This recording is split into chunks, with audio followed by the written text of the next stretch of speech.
എന്നെ കാണാൻ ആഗ്രഹിക്കുന്നവര് 9447285400 ഈ നമ്പറിൽ വിളിച്ചിട്ട് അച്ഛനുണ്ടെന്ന് ഉറപ്പ് വരുത്തിയിട്ട് വേണം അച്ഛനെ കാണാൻ വേണ്ടി വരണം. അത് ഞങ്ങൾ വന്നപ്പോഴും അച്ഛൻ ഉണ്ടാകുമെന്ന് വിചാരിച്ചു എന്നൊക്കെ പറയരുത്.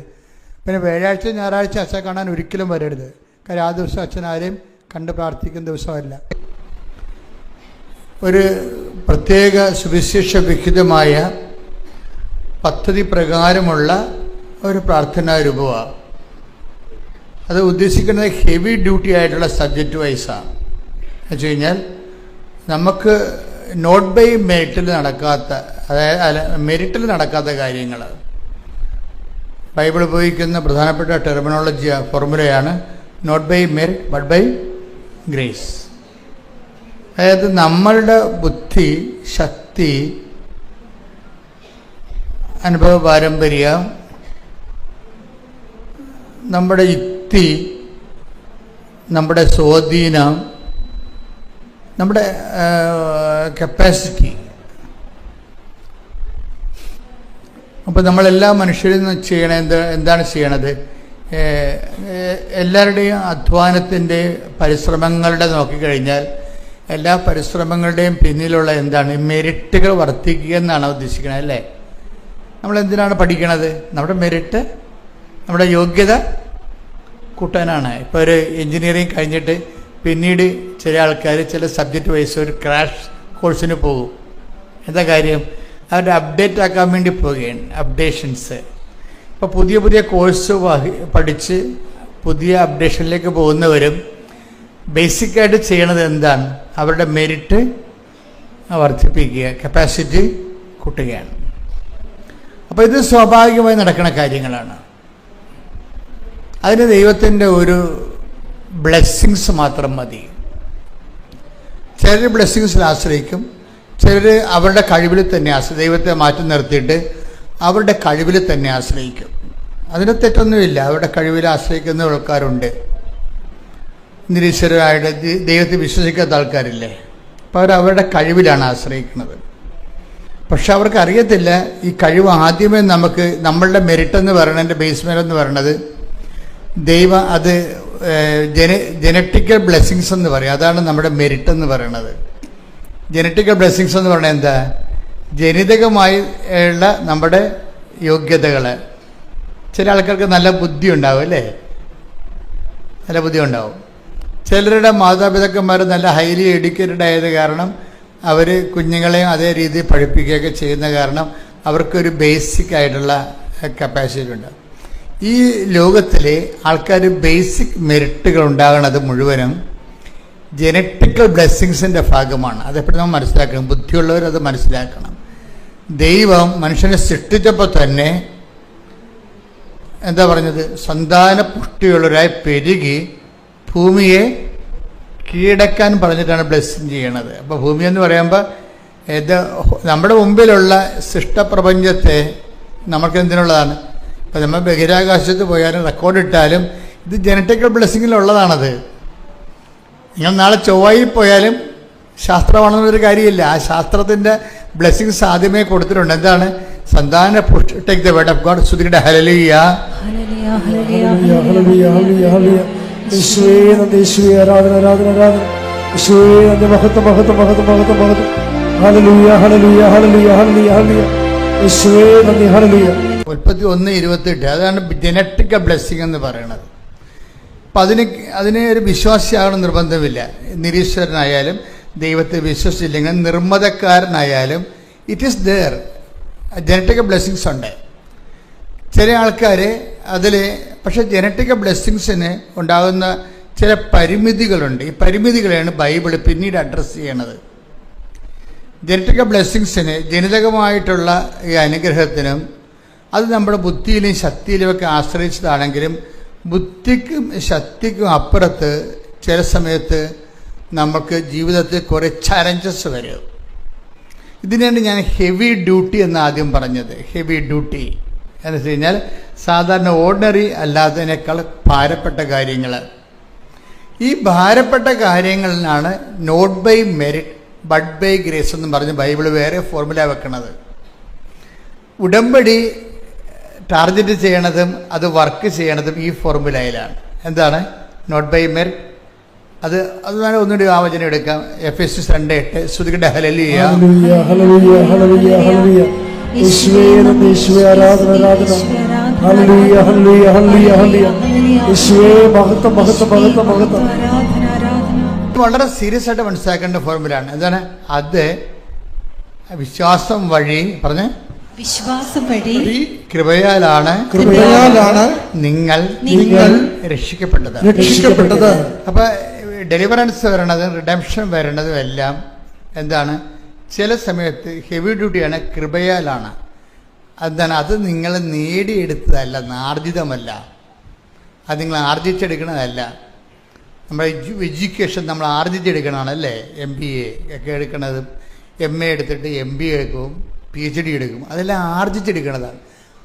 അപ്പം അത് നിങ്ങൾ നേടിയെടുത്തതല്ല. എന്താണ്? വിശ്വാസം വഴി കൃപയാലാണ്. പറഞ്ഞ് വിശ്വാസം വഴി കൃപയാലാണ് നിങ്ങൾ രക്ഷിക്കപ്പെട്ടത്. ഇനി എന്താ പറഞ്ഞത്? ഈ കൃപയെ കുറിച്ച് എന്താ പറഞ്ഞത്? കൃപ എന്താണ്? അത് പറഞ്ഞ് അത് നിങ്ങൾ നേടിയെടുത്തതല്ല. ട്രയൽ ആൻഡ് എറർ വെച്ചുകൊണ്ട് അല്ലെങ്കിൽ ട്രെയിനിങ് വെച്ചുകൊണ്ട് നിങ്ങൾ ആർജിച്ചെടുത്തതല്ല. പിന്നെ എന്താ? എങ്ങനെ എടുത്തതാണ്?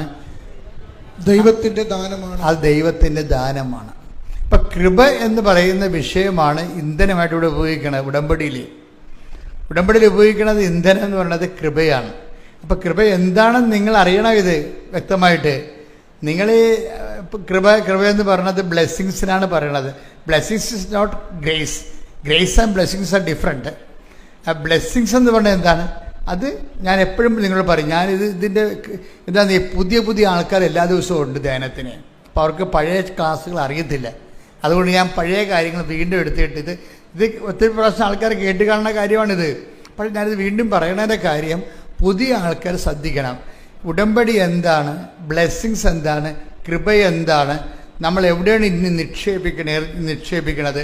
നമ്മൾ ഇതിൻ്റെ മൂവ്മെൻറ്റ്, ഇതിൻ്റെ ഓരോ ഘടകങ്ങളുടെ ഇൻവെസ്റ്റ്മെൻറ്റ് മോഡ് എന്താണെന്നൊക്കെ വ്യക്തമായിട്ട് നിങ്ങൾ അറിഞ്ഞാൽ മാത്രമേ ഇതുകൊണ്ട് അല്ലെങ്കിൽ നിങ്ങൾ സാധാരണ ആൾക്കാരെ പോലെ എന്തുമാത്രം പ്രാർത്ഥനകൾ, എന്തെല്ലാം പ്രാർത്ഥനാ രൂപങ്ങളുണ്ട്, അതുപോലെ ഇതും ഒരു പ്രാർത്ഥനയായിട്ട് നിങ്ങൾ റെഡ്യൂസ് ചെയ്ത് കളയും. ഇപ്പം ശാസ്ത്രീയമായിട്ടുള്ള മ്യൂസിക് അറിയാൻ പാടില്ലാത്തവർ എന്ത് ചെയ്യും? ശാസ്ത്രീയ മ്യൂസിക് കൊടുത്താലും അവർ നാടൻ പാട്ടായിട്ട് പാടും. അതാണ് പ്രശ്നം. ഇപ്പം ശാസ്ത്രീയ മ്യൂസിക് അറിയാൻ പാടില്ലാത്തവരെ സംബന്ധിച്ചിടത്തോളം അവർക്ക് ശാസ്ത്രീയമായൊരു പാട്ട് കൊടുത്താൽ അവരെന്ത് ചെയ്യും? അത് പാടി നാടൻ പാട്ടാക്കി കളയവർ. അതുപോലെ തന്നെ ഉടമ്പടിയെക്കുറിച്ച് അതിൻ്റെ വ്യക്തത അറിയാൻ പാടില്ലെങ്കിൽ അത് അവർ സാധാരണ ചെയ്തൊരു നൊവേനയ്ക്ക് കളയവർ. ഇത് ഭയങ്കര ഉടമ്പടിയുടെ ഏറ്റവും വലിയ അപകടമാണ്. ഇത് വന്നത് കൂടുതലും വരണത് പ്രായമായവരിൽ. അതുകൊണ്ട് പ്രായമായവരെ കൊണ്ട് ഉടമ്പടി എടുപ്പിക്കാത്തതിൻ്റെ കാരണം അതാണ്. നിങ്ങളാരും അതിൻ്റെ അകത്ത് മുഷിയേണ്ട കാര്യമില്ല. കാര്യം ഇത് എടുക്കണമെന്നുണ്ടെങ്കിൽ ക്ലാസ്സുകൾ കൃത്യമായിട്ട് അറ്റൻഡ് ചെയ്തിട്ട് അത് അതുപോലെ ഇൻവെസ്റ്റ് ചെയ്യാൻ നിങ്ങൾക്ക് സാധിക്കണം. പ്രാർത്ഥിക്കുക. കർത്താവായ ദൈവമേ, ഉടമ്പടി പ്രകാരം സുവിശേഷ പദ്ധതിയായി എന്റെ ആധ്യാത്മികതയെ പരിവർത്തനം ചെയ്യാൻ എന്നെ അനുഗ്രഹിക്കണമേ. ശ്രുതികട്ടെ ഹല്ലേലൂയ. കൃപ എന്താണെന്ന് അറിയണം. എന്താ കൃപ എന്താണ്? അത് 2 കൊറിന്ത്യൻസ് 12:9. 2 കൊറിന്ത്യൻസ് 12:9. 2 കൊരിന്തോസ് 12:9. 2 കൊറിന്ത്യൻസ് 12:9. അവിടുന്ന് എന്നോട് അരുളി ചെയ്തു. പറഞ്ഞ് അവിടുന്ന് എന്നോട് അരുളി ചെയ്തു, നിനക്ക് എന്റെ കൃപ മതി.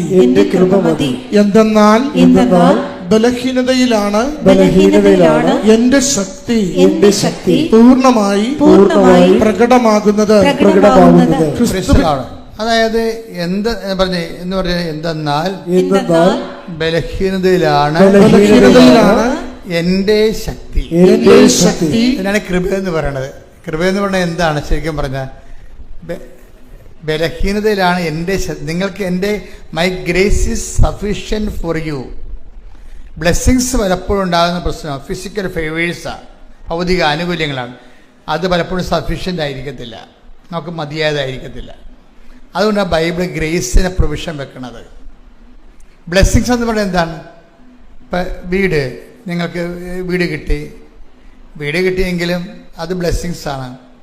പക്ഷേ വീട് കിട്ടിയപ്പോൾ കുറച്ച് കഴിഞ്ഞപ്പോൾ അത് പ്രശ്നമായി. എന്താ കാര്യം? വീട് വെച്ചിരിക്കുന്നത് അപ്പൻ്റെ സ്ഥലത്താണ്, കാശ് മൊത്തം മുടക്കിയിരിക്കുന്നത് മൂത്ത മകനാണ്. മൂത്ത മകൻ്റെ വൈഫ് പറയും, അപ്പോൾ ഇത് നമ്മൾ ഇറങ്ങി കൊടുക്കേണ്ടി വരുമ്പോൾ പിന്നെ അപ്പൻ വീട് ഇളയ മകൾക്ക് കൊടുക്കുമല്ല എന്ന് പറയും. കണ്ടാ, അവിടെ സമാധാനം പോയി. ബ്ലെസ്സിങ്സ് ആണ്, പക്ഷെ സമാധാനം ഇല്ല.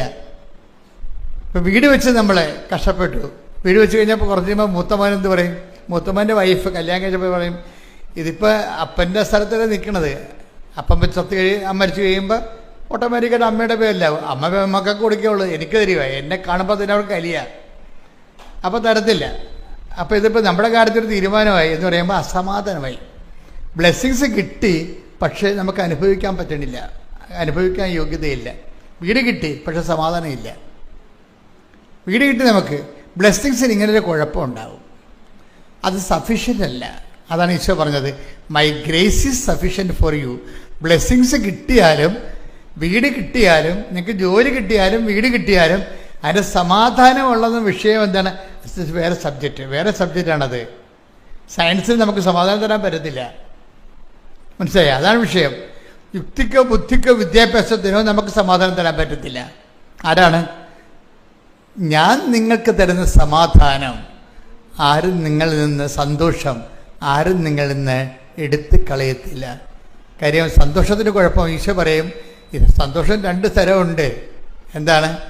ഞാൻ നിങ്ങൾക്ക് നൽകുന്നത് ലോകത്തിൻ്റെ സന്തോഷമുണ്ട്.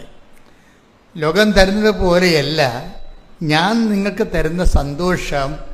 ഗ്രേസിൻ്റെ ഒരു കുഴപ്പമെന്ന് പറഞ്ഞാൽ, ഗ്രേസിന് കൃപ മൂലമാണ് നമുക്കൊരു അനുഗ്രഹം ഒരു വീട്ടിന് കിട്ടണമെങ്കിൽ അത് എടുത്തു കളയാൻ ഈ മരുമകൾ ഇപ്പോൾ കുത്തുതല ഉണ്ടാക്കിയില്ലേ അമ്മായിയമ്മക്കെതിരെ. ഒരു പ്രശ്നവും ഇല്ല അവിടെ ഒരു പ്രശ്നവുമില്ല. അപ്പനും അമ്മയും മരിച്ചു കഴിയുമ്പോൾ ചിലപ്പോൾ ഇത് ഭാഗം ഉടമ്പടി ചെയ്ത് 4 പേർക്ക് 4 കഷ്ണമായിട്ട് കിട്ടുമായിരിക്കും. പക്ഷേ അത് മതി. പക്ഷെ അത് മനസ്സിലായി, ഈ മരുമകൾ ഇപ്പം തന്നെ പ്രശ്നം ഉണ്ടായിക്കൊണ്ടിരിക്കുകയാണ്. നിങ്ങളെങ്ങാനും ചത്ത പിന്നെ എന്ത് ചെയ്യും? വീട് അമ്മായിയമ്മയുടെ അപ്പനും ചാകും, നിങ്ങളും ചാകും. അപ്പം ഇവള് ചാകത്തില്ല, അതാണ് പ്രശ്നം. അപ്പനും ചാകും, നിങ്ങളും ചാകും. അപ്പം പിന്നെ എന്ത് ചെയ്യും? അമ്മായിയമ്മയും ഞാനുമായിരിക്കും. അമ്മായിയമ്മ പെമ്മക്ക് കൊടുക്കും വീട്. ഇല്ലാത്ത അസമാധാനം ഉണ്ടാക്കിക്കൊണ്ടിരിക്കുകയാണ്. ഒരു കാര്യമില്ല, ചിലപ്പോൾ ഒരു കാര്യം ഉണ്ടാകത്തില്ല. അതുകൊണ്ട് എപ്പോഴും ബ്ലെസ്സിങ്സ് സമാധാനം ഗ്യാരണ്ടി ചെയ്യുന്നില്ല, അതാണ് വിഷയം.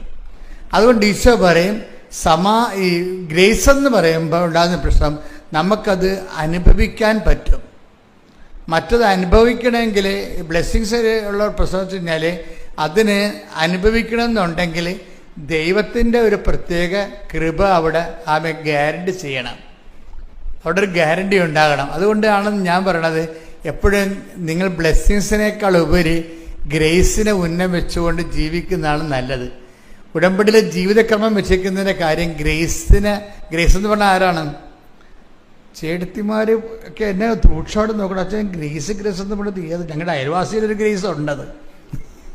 ഗ്രേസ് എന്ന് വന്നിട്ടേ അതായത് ഗ്രേസ് എന്ന് പറഞ്ഞാൽ കൃപ. ഇതിന് ഞാൻ എന്താ പറയുക, ദൈവത്തിൻ്റെ ശക്തിക്കാണ് പറയണത്. നിങ്ങൾ പറയണ പല കാര്യങ്ങളും ബ്ലെസ്സിങ്സ് എന്ന് പറയുന്നത് ദൈവത്തിൻ്റെ ശക്തിയല്ല, ശക്തിയുടെ ഇഫക്റ്റാണ്. എന്ന് വെച്ച് കഴിഞ്ഞാൽ എന്താണ് ഇഫക്റ്റ് എന്ന് പറയണത്? ഇപ്പം ഞാൻ എപ്പോഴും നിങ്ങൾ പറയും, സിമ്പിളായിട്ട് പറയാം. ഒരു കറണ്ട് നമ്മൾ ഉപയോഗിക്കുന്നു അല്ലേ? കറണ്ട് സ്വിച്ച് ഇടുമ്പോൾ ലൈറ്റായിട്ട് വന്നിട്ട് അതൊരു പ്രകാശ ഊർജമായിട്ട് മാറിയിട്ട് ഇവിടെ മുഴുവനും വെളിച്ചം കൊണ്ട് നിറയുകയാണ്. അപ്പോൾ വെളിച്ചമല്ലല്ലോ, കറണ്ട് വേറെയല്ലേ. അതിൻ്റെ അകത്ത് വെളിച്ചം എന്നുള്ളതാണ് ബ്ലെസ്സിങ്സ്. കറണ്ട് ഓഫായി കഴിഞ്ഞാൽ വെളിച്ചം താനേ പോകും. അപ്പോൾ കറണ്ടാണ് ഗ്രേസ്, ഊർജം. അത് ദൈവത്തിൻ്റെ ശക്തിയാണ്. നമുക്ക് ലഭിക്കുന്നതെല്ലാം ഇഫക്റ്റാണ്. ഈ ബ്ലെസ്സിങ്സ് എന്ന് പറഞ്ഞാൽ ഇഫക്റ്റാണ്. അപ്പം അതുകൊണ്ട് എപ്പോഴും നമ്മൾ ശ്രദ്ധിക്കേണ്ടത്, മരമറിയാതെ കൊടിയിടരുത്. ശരിക്കും എന്താ ചെയ്യേണ്ടത്? നമ്മൾ ചെയ്യേണ്ടത് ഗ്രേസിനെ തന്നെ നമ്മൾ ആങ്കർ ചെയ്യണം, ഉന്നം വെക്കണം. പ്രാർത്ഥിക്കുക. കർത്താവ് ദൈവമേ, കർത്താവായ ദൈവമേ, നിന്റെ ശക്തി എന്നിലേക്ക് ആവസിക്കാൻ വേണ്ടി, എന്റെ നിലവിലുള്ള സാഹചര്യത്തിന്റെ പരാധീനതകള് നിന്റെ നാമത്തിൽ ഞാൻ എടുക്കുകയും അതെല്ലാം എന്റെ ബലഹീനമായ സാഹചര്യങ്ങള് നിന്റെ ശക്തി ആർജിക്കാനുള്ള ദൈവത്തിന്റെ പരിപാലനയായി ഞാൻ തിരിച്ചറിഞ്ഞുകൊണ്ട് നിന്നെ സ്തുതിക്കുന്നു, നിന്നെ ആരാധിക്കുന്നു, നിനക്ക് നന്ദി പറയുന്നു. ഇതുകൊണ്ടാണ് ഈ ബലഹീനത എന്ന് പറയണത്. ഇപ്പൊ എല്ലാ കാര്യങ്ങൾക്കും ഒരു നടക്കാത്ത, ഇപ്പൊ ജോലി കിട്ടാത്ത അവസ്ഥ, അതാണ് ബലഹീനത. കുഞ്ഞുങ്ങൾ ഉണ്ടാവാത്ത ജനറ്റിക് ട്രബിൾസ്, കുട്ടികൾ ഉണ്ടാകത്തില്ല എന്ന് പറയത്തില്ലേ, അത് അതിൻ്റെ ബലഹീനതയാണ്. അതുപോലെ തന്നെ കല്യാണം ഒത്തുവരാത്ത അവസ്ഥ, അതൊരു ബലഹീനത. എന്നിട്ട് ഇതെല്ലാം ഈ ബലഹീനതയിൽ സാധാരണ ദൈവത്തെ അറിയാത്ത മനുഷ്യരെ ബലഹീനത വരുമ്പോൾ അത് ഓർത്തുകൊണ്ട് നിരാശപ്പെടുകയും സങ്കടപ്പെടുകയും ചെയ്തുകൊണ്ടിരിക്കും. എന്നോട് അരുളി ചെയ്തു, നിനക്ക് എന്റെ കൃപ മതി.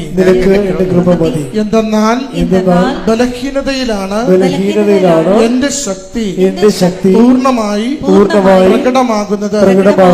ക്രിസ്തുവിന്റെ ശക്തി എന്റെ മേൽ ആവസിക്കേണ്ടതിന് ഞാൻ പൂർവാധികം സന്തോഷത്തോടെ എന്റെ ബലഹീനതയെ കുറിച്ച് പ്രശംസിക്കും. അതുകൊണ്ട് അതായത് ക്രിസ്തുവിന്റെ ശക്തി, ഇപ്പൊ നമ്മുടെ ബലഹീനമായ സാഹചര്യങ്ങള്, വിവാഹത്ത് വരുന്നില്ല, പറമ്പ് വിൽക്കണില്ല, ഇല്ലേ, പറമ്പ് വിൽക്കാൻ പറ്റണില്ല, ജപ്തി വരാൻ പോകുന്നു, ഇതെല്ലാം നമ്മൾ ബലഹീനമാക്കുന്നുണ്ട്, നമ്മൾ ഉറക്കം കെടുത്തുന്നുണ്ട്, അല്ലേ. അപ്പോൾ ഇങ്ങനെയുള്ള സാഹചര്യങ്ങൾ എന്തിനാണ്, ഇതിനെങ്ങനെയാണ് നമ്മൾ അഭിമുഖീകരിക്കുന്നത്? അതാണ് ഇപ്പൊ അച്ഛൻ വായിച്ചത്. എന്താ പറഞ്ഞത്? ക്രിസ്തുവിന്റെ ശക്തി. പറഞ്ഞേ, ക്രിസ്തുവിന്റെ ശക്തി എന്റെ ബലഹീനതയിലേക്ക് ആവസിക്കാൻ വേണ്ടി ഞാൻ എന്റെ ബലഹീനതയെ ഓർത്തുകൊണ്ട് പ്രശംസിക്കാം, സ്തുതിക്കുമെന്നർത്ഥം. അപ്പൊ അതൊക്കെ ബൈബിളിന്റെ കാഴ്ചപ്പാട് കണ്ടല്ലേ. അതായത് നമ്മളിലേക്ക് ക്രിസ്തുവിന്റെ ശക്തി. ഇപ്പൊ നിങ്ങൾക്കൊരു ബലഹീനതയുണ്ട്, നിങ്ങളുടെ പറമ്പ് വിൽക്കണില്ലെന്ന് വിചാരിച്ചോ, അതുകൊണ്ട് ജപ്തി ആയി പോകാൻ പോവുകയാണ്. പറമ്പ് വിൽക്കാൻ പറ്റാത്തത് കൊണ്ട് തന്നെ അതിന് വഴിയില്ലാത്തത് കൊണ്ടാണ് വിൽക്കാൻ പറ്റാത്തത്. വിൽക്കാൻ പറ്റാത്തത് കൊണ്ടാണ് ഇപ്പം നിങ്ങളുടെ കടങ്ങൾ അടക്കാൻ പറ്റാത്തത്. അതുകൊണ്ടാണ് അടുത്ത പറമ്പ് കൂടിയും വീട് സ്ഥലം കൂടി ജപ്തിയാകാൻ പോണത്. ഇപ്പം അങ്ങനെ വരുമ്പോഴേ ഇതെല്ലാം നമ്മളെ ബലഹീനത, നമുക്ക് ഉറക്കം പോവും. ഈ ഭാവിയെക്കുറിച്ച് നമുക്കൊരു ഐഡിയ ഉണ്ടാകത്തില്ല. നമ്മൾ ആകപ്പാടെ പെട്ടുപോയില്ലെന്ന് ഓർക്കും. ഇപ്പം നമ്മൾ ചില ആൾക്കാർ സ്മോൾ അടിച്ച് നടക്കും, ചില ആൾക്കാർ വീട്ടിൽ കയറത്തില്ല. വീട്ടിൽ കയറിയ ഭാര്യ ചോദിക്കും, എന്താ പോയിട്ട് എന്തായി, നടന്നോ എന്നൊക്കെ ചോദിക്കുമ്പോൾ നടക്കാത്തത് കൊണ്ട് പുള്ളിക്ക് സങ്കടമായിരിക്കും. പുള്ളി വന്ന് കിടക്കും, നീ ഒന്നും മിണ്ടാതിരി, നിൻ്റെ നാവ് വായിലിടാൻ പറയും. എന്നുവെച്ചാൽ ഇവർ പെണ്ണുങ്ങളെ സ്വഭാവം, നിങ്ങളുടെ സ്വഭാവം അറിയാമല്ല, ചുമ്മാ കണാ എപ്പോഴും പറഞ്ഞുകൊണ്ടിരിക്കും, ഒന്നും ചെയ്യത്തുമില്ല, ഇപ്പോൾ ചെയ്യണവനെ കൊണ്ട് ചെയ്യിക്കത്തുമില്ല. എപ്പോഴും ഇങ്ങനെ, ചിലരുമല്ല, ചില ആൾക്കാർ ഭയങ്കര തലവേദനയായിരിക്കും. കാര്യം അതുകൊണ്ട് തന്നെ ഇവർ ചിലർ വീട്ടിൽ കയറത്തില്ല. അവർ നിങ്ങൾ എഴുന്നേക്ക് ഉടനുമ്പോൾ തന്നെ അവർ വീട്ടിൽ നിന്ന് പോകും. എന്താ കാര്യം? വീട്ടിൽ കയറേണ്ട കാര്യമില്ല, സമാധാനമാണ്. മനുഷ്യനെ വെറുതെ ഭ്രാന്ത് പിടിപ്പിക്കും. കാര്യം ഭ്രാന്ത് പിടിപ്പിക്കുമല്ല, കാര്യം നിങ്ങൾക്ക് തന്നെ ടെൻഷൻ അടിച്ച് ഭ്രാന്താവും. ആ ഭ്രാന്ത് ആരെങ്കിലും കൊടുക്കണം വേണ്ടി കൈ കെട്ടണവൻ്റെ അടുത്തും മക്കളുടെ അടുത്തും ഭർത്താവിൻ്റെ അടുത്തൊക്കെ പറഞ്ഞ് എല്ലാത്തിനും ഭ്രാന്ത് പിടിപ്പിക്കും. അപ്പോൾ ബൈബിൾ പറയണത് ഇങ്ങനെ ഭ്രാന്ത് പിടിപ്പിച്ചു കഴിഞ്ഞാൽ ഈ വെള്ളം കുടിക്കണവനൊക്കെ ദാഹിക്കും. അതാ പറഞ്ഞത്. അതായത് ഇങ്ങനെ അങ്ങോട്ടും ഇങ്ങോട്ടും പഴുതുകാരി ഭ്രാന്ത് പിടിപ്പിച്ച് ഭർത്താവിനെ വീട്ടിൽ നിന്ന് ഇറക്കി വിട്ടിട്ട് നാട്ടിൽ നിൽക്കാൻ പറ്റാത്ത രീതിയിലൊക്കെ ഉണ്ടാക്കിയിട്ട് അങ്ങനെ ഓടിയാൽ ഇവിടം വരെ ഓടാനാണ്. നാട്ടിലെ ഭാഷ പറഞ്ഞാൽ ഓന്തോടിയാൽ വെയില് വരെ ഓടും. അതുതന്നെ ഈശോ വേറൊരു ഭാഷ പറഞ്ഞതേ ഉള്ളൂ, ഓന്തോടിയാൽ വെയില് വരെ ഓടും, ചെമ്മീൻ ചാടിയ ചട്ടി വരെ. നിങ്ങൾക്ക് ബഹളം ഉണ്ടാക്കി കഴിഞ്ഞാൽ നിങ്ങൾക്ക് വേണമെങ്കിൽ വല്ല മഠത്തിന് പോയി നിൽക്കാം. 2 ആഴ്ച കഴിഞ്ഞപ്പോൾ പിന്നെ ഇപ്പോൾ ഈ മണ്ണഞ്ചേരിയിലെ പോലീസുകാർ നല്ല രസമാണ്, ഇടക്കിടയ്ക്ക് വിളിക്കും, ഏലിയാമ്മ ഉണ്ട് അവിടെ. ഏത് ഏലിയാമ്മ? അപ്പോൾ ഇവിടെ ഇരുന്ന് പറയും, ഏലിയാമ്മയൊക്കെ നോക്കി നടക്കും. ഇന്നലെ അലക്സത്തെ കൊണ്ട് നോക്കണപ്പോണ്ടായിരുന്നു, നോക്കിയപ്പോൾ ഉണ്ട് ഏലിയാമ്മ അകത്ത് കുത്തിയിരിക്കും. 2-3 ദിവസമായി അകത്തിരിക്കണത്. അവിടുന്ന് പോയി കഴിഞ്ഞാൽ ഇവിടെ വന്ന് ഇരിക്കാം, കുറച്ച് കഴിയുമ്പോൾ പോലീസ് പിടിച്ചിട്ട് പോകും. ഇങ്ങനെയൊന്നും വിഷയങ്ങൾ പരിഹരിക്കാൻ പറ്റത്തില്ല. അതൊക്കെ സ്വാഭാവികമായിട്ട് മഠത്തിൽ പോയി നിൽക്കുക, അല്ലെങ്കിൽ കെട്ടിച്ച വീട്ടിലേക്ക് നമുക്ക് എത്ര കാലം പോയി നിൽക്കാൻ പറ്റും? നമുക്ക് ആദ്യത്തെ 10 കൊല്ലം പോയി നിൽക്കാൻ പറ്റത്തുള്ളൂ. നിങ്ങൾ ഇടക്കിടക്ക് ഇങ്ങനെ പെട്ടിയും പ്രമാണം എടുത്ത് പായും കിടക്കെടുത്ത് അങ്ങോട്ട് ചെന്നാലേ അവിടെ ആൾക്കാർ ആരാണ് ഈ പോയി നിൽക്കണ വീട്ടിൽ? അവിടെ ആൾക്കാരില്ലാത്ത ആൾക്കാരാണ് നിൽക്കണത്. അപ്പനും അമ്മയും മാത്രമേ ഉണ്ടാകത്തുള്ളൂ മിക്കവാറും. ആങ്ങള ജോലിക്ക് പോയിരിക്കും, നാത്തും ജോലിക്ക് പോയിരിക്കും. പിന്നെ അവിടെ പോയി നിൽക്കുക. അങ്ങനെയുള്ളവരാണ് വീട്ടിൽ പ്രശ്നം ഉണ്ടാക്കിയിട്ട് അവിടെ പോയി നിൽക്കണത്. ഇതൊന്നും ഈശോ എന്താ പറയണത്? ഈ വെള്ളം കുടിക്കണവന് ഇനിയും ദാഹിക്കും. ചെമ്മീൻ ചാടിയ ചട്ടി വരെ. അതാണ് നമ്മുടെ നാട്ടുഭാഷ പറഞ്ഞ, മനുഷ്യവചനം പറഞ്ഞ ചെമ്മീൻ ചാടിയ ചട്ടി വരെ. ഈശോ ദൈവഭാഷ പറഞ്ഞതാണ്. എന്താ പറഞ്ഞത്? ഈ വെള്ളം കുടിച്ചാൽ ഈ ഓടിപ്പോവുക, ചാടിപ്പോവുക, പോയി പാത്തിരിക്കുക, വീട്ടിൽ പോയി നിൽക്കുക, ഇതൊക്കെ കുറച്ച് നാളത്തേക്ക് ചെയ്യാൻ പറ്റത്തുള്ളൂ. ശാശ്വത പരിഹാരമല്ല. ഞാൻ നിങ്ങൾക്ക് തരുന്ന വെള്ളം കുടിക്കുന്നവന് ഞാൻ നിങ്ങൾക്ക് നൽകുന്ന വെള്ളം കുടിക്കുന്നവൻ ഒരിക്കലും ദാഹിക്കത്തില്ല, ഒരിക്കലും ദാഹിക്കുകയില്ല. കൈയടിച്ച് സ്തുതിക്കട്ടെ. ഹല്ലേലൂയ. ഞാൻ 4:13 യേശു പറഞ്ഞു, ഈ വെള്ളം കുടിക്കുന്ന ഏവനും വീണ്ടും ദാഹിക്കും. പ്രിയസലാണ്. അപ്പം നാളെയും പോയി വീട്ടിൽ നിൽക്കേണ്ടി വരുമെന്ന് പറഞ്ഞു. ഇപ്പം വീട്ടിൽ പോയി നിൽക്കുന്നത് കൊണ്ടാണ് ഈ പ്രശ്നം പരിഹരിക്കാൻ പോകുന്നത്. ആ വെള്ളം കുടിക്കണമെന്നുണ്ടെങ്കിൽ 2 കൊല്ലം കഴിയുമ്പോൾ പിന്നെയും പോയി വീട്ടിൽ നിൽക്കേണ്ടി വരും. ചില ആൾക്കാർ ഇറങ്ങിപ്പോകത്തില്ലേ? ഇവിടെ ഒരു അപ്പനെ കണ്ടില്ല, 31 ദിവസമായി. ഞാൻ പറഞ്ഞ് പോലീസ് അറിയിച്ച് പേപ്പറിലും കൊടുത്തു തന്നു. പോലീസ് അയച്ച പേപ്പർ ഞാൻ ചോദിച്ചു, അപ്പൻ ഇതുക്ക് മുമ്പ് പോയിട്ടുണ്ടാ? ഇതുക്ക് മുമ്പ് എൻ്റെ കല്യാണത്തിന് മുമ്പ് പോയിട്ടുണ്ടെന്ന് പറഞ്ഞു. ഞാൻ ഇനിയും പോകും. ഈ വെള്ളം കുടിക്കണവന് ഇനിയും ദാഹിക്കും. അതാ സംഭവം. അപ്പനെ കാണാനില്ലെന്ന് പറഞ്ഞാൽ വന്നത്, അല്ലെങ്കിൽ ഭർത്താവിനെ കാണാനില്ലെന്ന് പറഞ്ഞാൽ വരണത്. വരുമ്പോൾ ഞാൻ ചോദിക്കണത് എന്താ വെച്ച് കഴിഞ്ഞാൽ, ഭർത്താവ് ഇതുക്ക് മുമ്പ് പോയിട്ടുണ്ടെന്ന് ചോദിച്ചു. എൻ്റെ കല്യാണത്തിന് മുമ്പ് പോയിട്ടുണ്ടെന്ന് പറയും. ഞാൻ പറഞ്ഞു ഇനിയും പോകാൻ സാധ്യതയുണ്ട്. എന്താ കാര്യം? ഈ വെള്ളം കുടിക്കണവന് ഇനിയും ദാഹിക്കും. അതാ കർത്താവ് പറഞ്ഞത്. കാര്യം നമ്മൾ ഇരുട്ട് കൊണ്ട് ഊട്ടടച്ചിട്ട് കാര്യമില്ല. ഇപ്പം കണ്ണടച്ചിട്ട് ഇരുട്ടാക്കുക, ഇരുട്ട് കൊണ്ട് ഊട്ടടക്കുക. ഒരു പ്രശ്നം പരിഹരിക്കണത് നാട് വിട്ടാണ് പരിഹരിക്കണത്. നാട് വിട്ട് പ്രശ്നം പരിഹരിക്കാൻ പോയാൽ ജീവിതകാലം മുഴുവൻ നാട് വിട്ട് പോകേണ്ടി വരും. വീട് വിട്ടാണ് പ്രശ്നം പരിഹരിക്കാൻ പോകണമെങ്കിൽ ജീവിതകാലം മുഴുവൻ നിങ്ങൾ വീട് വിട്ട് പോകേണ്ടി വരും. അതുകൊണ്ട് ഈശോ എന്താ പറയണത്? എന്നെക്കൊണ്ട് പ്രശ്നം പരിഹരിക്കണം. ഈ വെള്ളം കുടിക്കണവന് ഒരിക്കലും ദാഹിക്കത്തില്ല. അപ്പം എന്താ പ്രശ്നം വെച്ച് കഴിഞ്ഞാൽ, നിങ്ങൾ ആധ്യാത്മികതയെ ഒരു ആത്മീയ നടപടി പ്രാർത്ഥനാ രൂപമായിട്ട് എടുക്കരുത്. ഇത് വളരെ ദൈവമായിട്ട് കാതലായ വിധത്തിൽ ദൈവിക ഊർജം, നമ്മൾ വൈദ്യുത ഊർജം എന്ന് പറഞ്ഞ പോലെ ദൈവിക ഊർജവുമായിട്ട് ഡയറക്റ്റ് ബന്ധപ്പെടുന്ന ഒരു മെത്തേഡാണ് ഈ ഉടമ്പടി എന്ന് പറയണത്. നമ്മൾ അവിടെ ഉപയോഗിക്കുന്ന കുറേ മെത്തേഡുണ്ട്. പ്രെയർ 20% ഉപയോഗിക്കുന്നത് അതിൻ്റെ അകത്ത്. ബാക്കിയെല്ലാം എന്താണ്? ദൈവവചനം അനുസരിച്ച് പ്രവർത്തിക്കുകയാണ്. കർത്താവ് എന്താ പറഞ്ഞത്? കർത്താവ് പറഞ്ഞില്ലേ? അതായത് യോഹന്നാന്റെ സുവിശേഷം 13:14 നിങ്ങളുടെ കർത്താവും പറഞ്ഞ നിങ്ങളുടെ കർത്താവും ഗുരുവുമായ ഞാൻ നിങ്ങളുടെ പാദങ്ങൾ കഴുകിയെങ്കിൽ നിങ്ങളും പരസ്പരം പാദങ്ങൾ കഴുകണം. ഇത് ഒരു അതായത് വളരെ വളരെ ഇഫക്റ്റീവായിട്ടുള്ള ഒരു മോഡൽ ഫോർമുലയാണ്. ഇതാണ് ഉടമ്പടിയിൽ നമ്മൾ പ്രയോഗിക്കുന്നത്. എന്താ കാര്യം? അതാണ് ഞാൻ പറഞ്ഞത്. 20% പ്രെയറിൻ്റെ അകത്ത് ഉള്ളത്. ബാക്കിയെല്ലാം മോഡൽ എന്താണ്? നിങ്ങളുടെ ഗുരുവും കർത്താവുമായി ഞാൻ നിങ്ങളുടെ ഗുരുവും കർത്താവുമായ ഞാൻ നിങ്ങളുടെ പാദങ്ങൾ കഴുകിയെങ്കിൽ നിങ്ങളും പരസ്പരം പാദങ്ങൾ കഴുകണം. ഇപ്പം മനുഷ്യന്മാരോട് വിനയത്തോടും എളിമയോടും സംസാരിക്കുകയും ഗർവുകളും തന്മൂരുമ മനോഭാവവും ആളുകളെയും അഭ്യാസങ്ങളുമൊക്കെ കുറച്ച് ക്രിസ്തുവിൻ്റെ ശക്തിയിലേക്ക് ആവശ്യിക്കാൻ വേണ്ടി നമ്മളെന്താ ബലഹീനതയെ മൂടിവെക്കുകയാണ് നമ്മൾ ചെയ്യണത്. നമ്മളെന്താ ചെയ്യണത്? ഇപ്പം നമ്മുടെ ബലഹീനത, ഇപ്പം നിങ്ങൾക്ക് മുടി പോയാൽ നിങ്ങൾ എന്ത് ചെയ്യും? വിഗ് വെക്കും അല്ലേ? അല്ലെങ്കിൽ മുടി കുറവാണ്, ഇപ്പം എലിവാല് പോലെ സംഭവമേ ഉള്ളൂ. അപ്പോൾ നിങ്ങൾ എന്ത് ചെയ്യും? വാർമുടി മേടിച്ച് ഫിറ്റ് ചെയ്യും. മനസ്സിലായി? ബലഹീനതയെ നമ്മൾ വേറെ രീതിയിലാണ് കാണുന്നത്. ബലഹീനതയെ, അതായത് ഞാൻ അത്ര കുറഞ്ഞ പുള്ളിയല്ല, എനിക്ക് മുടിയൊക്കെ ഉണ്ടെന്നാണ് നമ്മൾ പറയണതേ. നമ്മൾ പറയണത് എന്താണ്? എനിക്ക് എലിവാലൊന്നുമല്ല, എനിക്ക് അടിപൊളി മുടിയുണ്ട്. പക്ഷെ നമ്മൾ അടുത്തറിഞ്ഞ് തരുമോ? ഒരു കണ്ടവൻ്റെ ഭാര്യയല്ലേ, ചിലപ്പോൾ കണക്കൊരു അടിമേടിക്കത്തില്ലേ? അത് കാരണം ഇത് എലിവാലാണ് അത് വാറമുടിയാടാന്ന് വല്ലതും നോക്കുമോ? ഇതിൽ നോക്കത്തില്ല. പക്ഷെ നമ്മളിങ്ങനെ പുട്ടപ്പ് ചെയ്യും. നിങ്ങളെ പുട്ടപ്പ് ചെയ്തോ, പക്ഷേ ആധ്യാത്മിക പുട്ടപ്പിക്ക് നടക്കത്തില്ല. ആത്മാവിൽ നമുക്ക് ബലഹീനത ഉണ്ടെങ്കിൽ ഫസ്റ്റ് എന്താണ്? ആദ്യമേ അതിൻ്റെ മാർഗം എന്ത്? ഇപ്പം നിനക്ക് ജോലി കിട്ടണില്ല, നിനക്കറിയാം നിൻ്റെ പ്രശ്നം എന്താണെന്ന്. ഇപ്പം ചിലപ്പോൾ ഇപ്പം ചില ആൾക്കാർ ഇപ്പോൾ കല്യാണം ഒത്തു വരുന്നില്ല, അപ്പോൾ അവർ ചുണ്ടലൊക്കെ മറ്റേ സാധനം ചായയൊക്കെ തേച്ച് അടിപൊളി ഉണ്ടാക്കും. വയസ്സ് ചിലപ്പോൾ 40 ഉണ്ടാവും. എന്നാലും അവർ 22 വയസ്സൊക്കെ അവർ തോന്നിക്കത്തുള്ളൂ. ചുരിദാറൊക്കെ ഇറുകിയ ചുറുകിയാലൊക്കെ ഇട്ട് അവർ അഡ്ജസ്റ്റ് ചെയ്യും. പക്ഷേ ഈ വെള്ളം കുടിക്കണവന് ഇനിയും ദാഹിക്കും. മനസ്സിലായില്ലേ? ഇങ്ങനെയല്ല വിഷയങ്ങൾ കൈകാര്യം ചെയ്യേണ്ടത്. അത് നിങ്ങൾ ചെയ്തോ, പക്ഷെ അത് മാനുഷികമായി ഇരുട്ടുകൊണ്ട് ഊട്ടടക്കണ പോലെ ഇരിക്കും. പക്ഷെ മറിച്ച് എന്താ, ഒന്നാമത്തെ നടപടി എന്താണ്? ഇത് അക്സെപ്റ്റ് ചെയ്യണം. എനിക്ക് വയസ്സ് 40 ഉണ്ട്. പിന്നെ എന്താ എൻ്റെ മുമ്പിലുള്ളത്?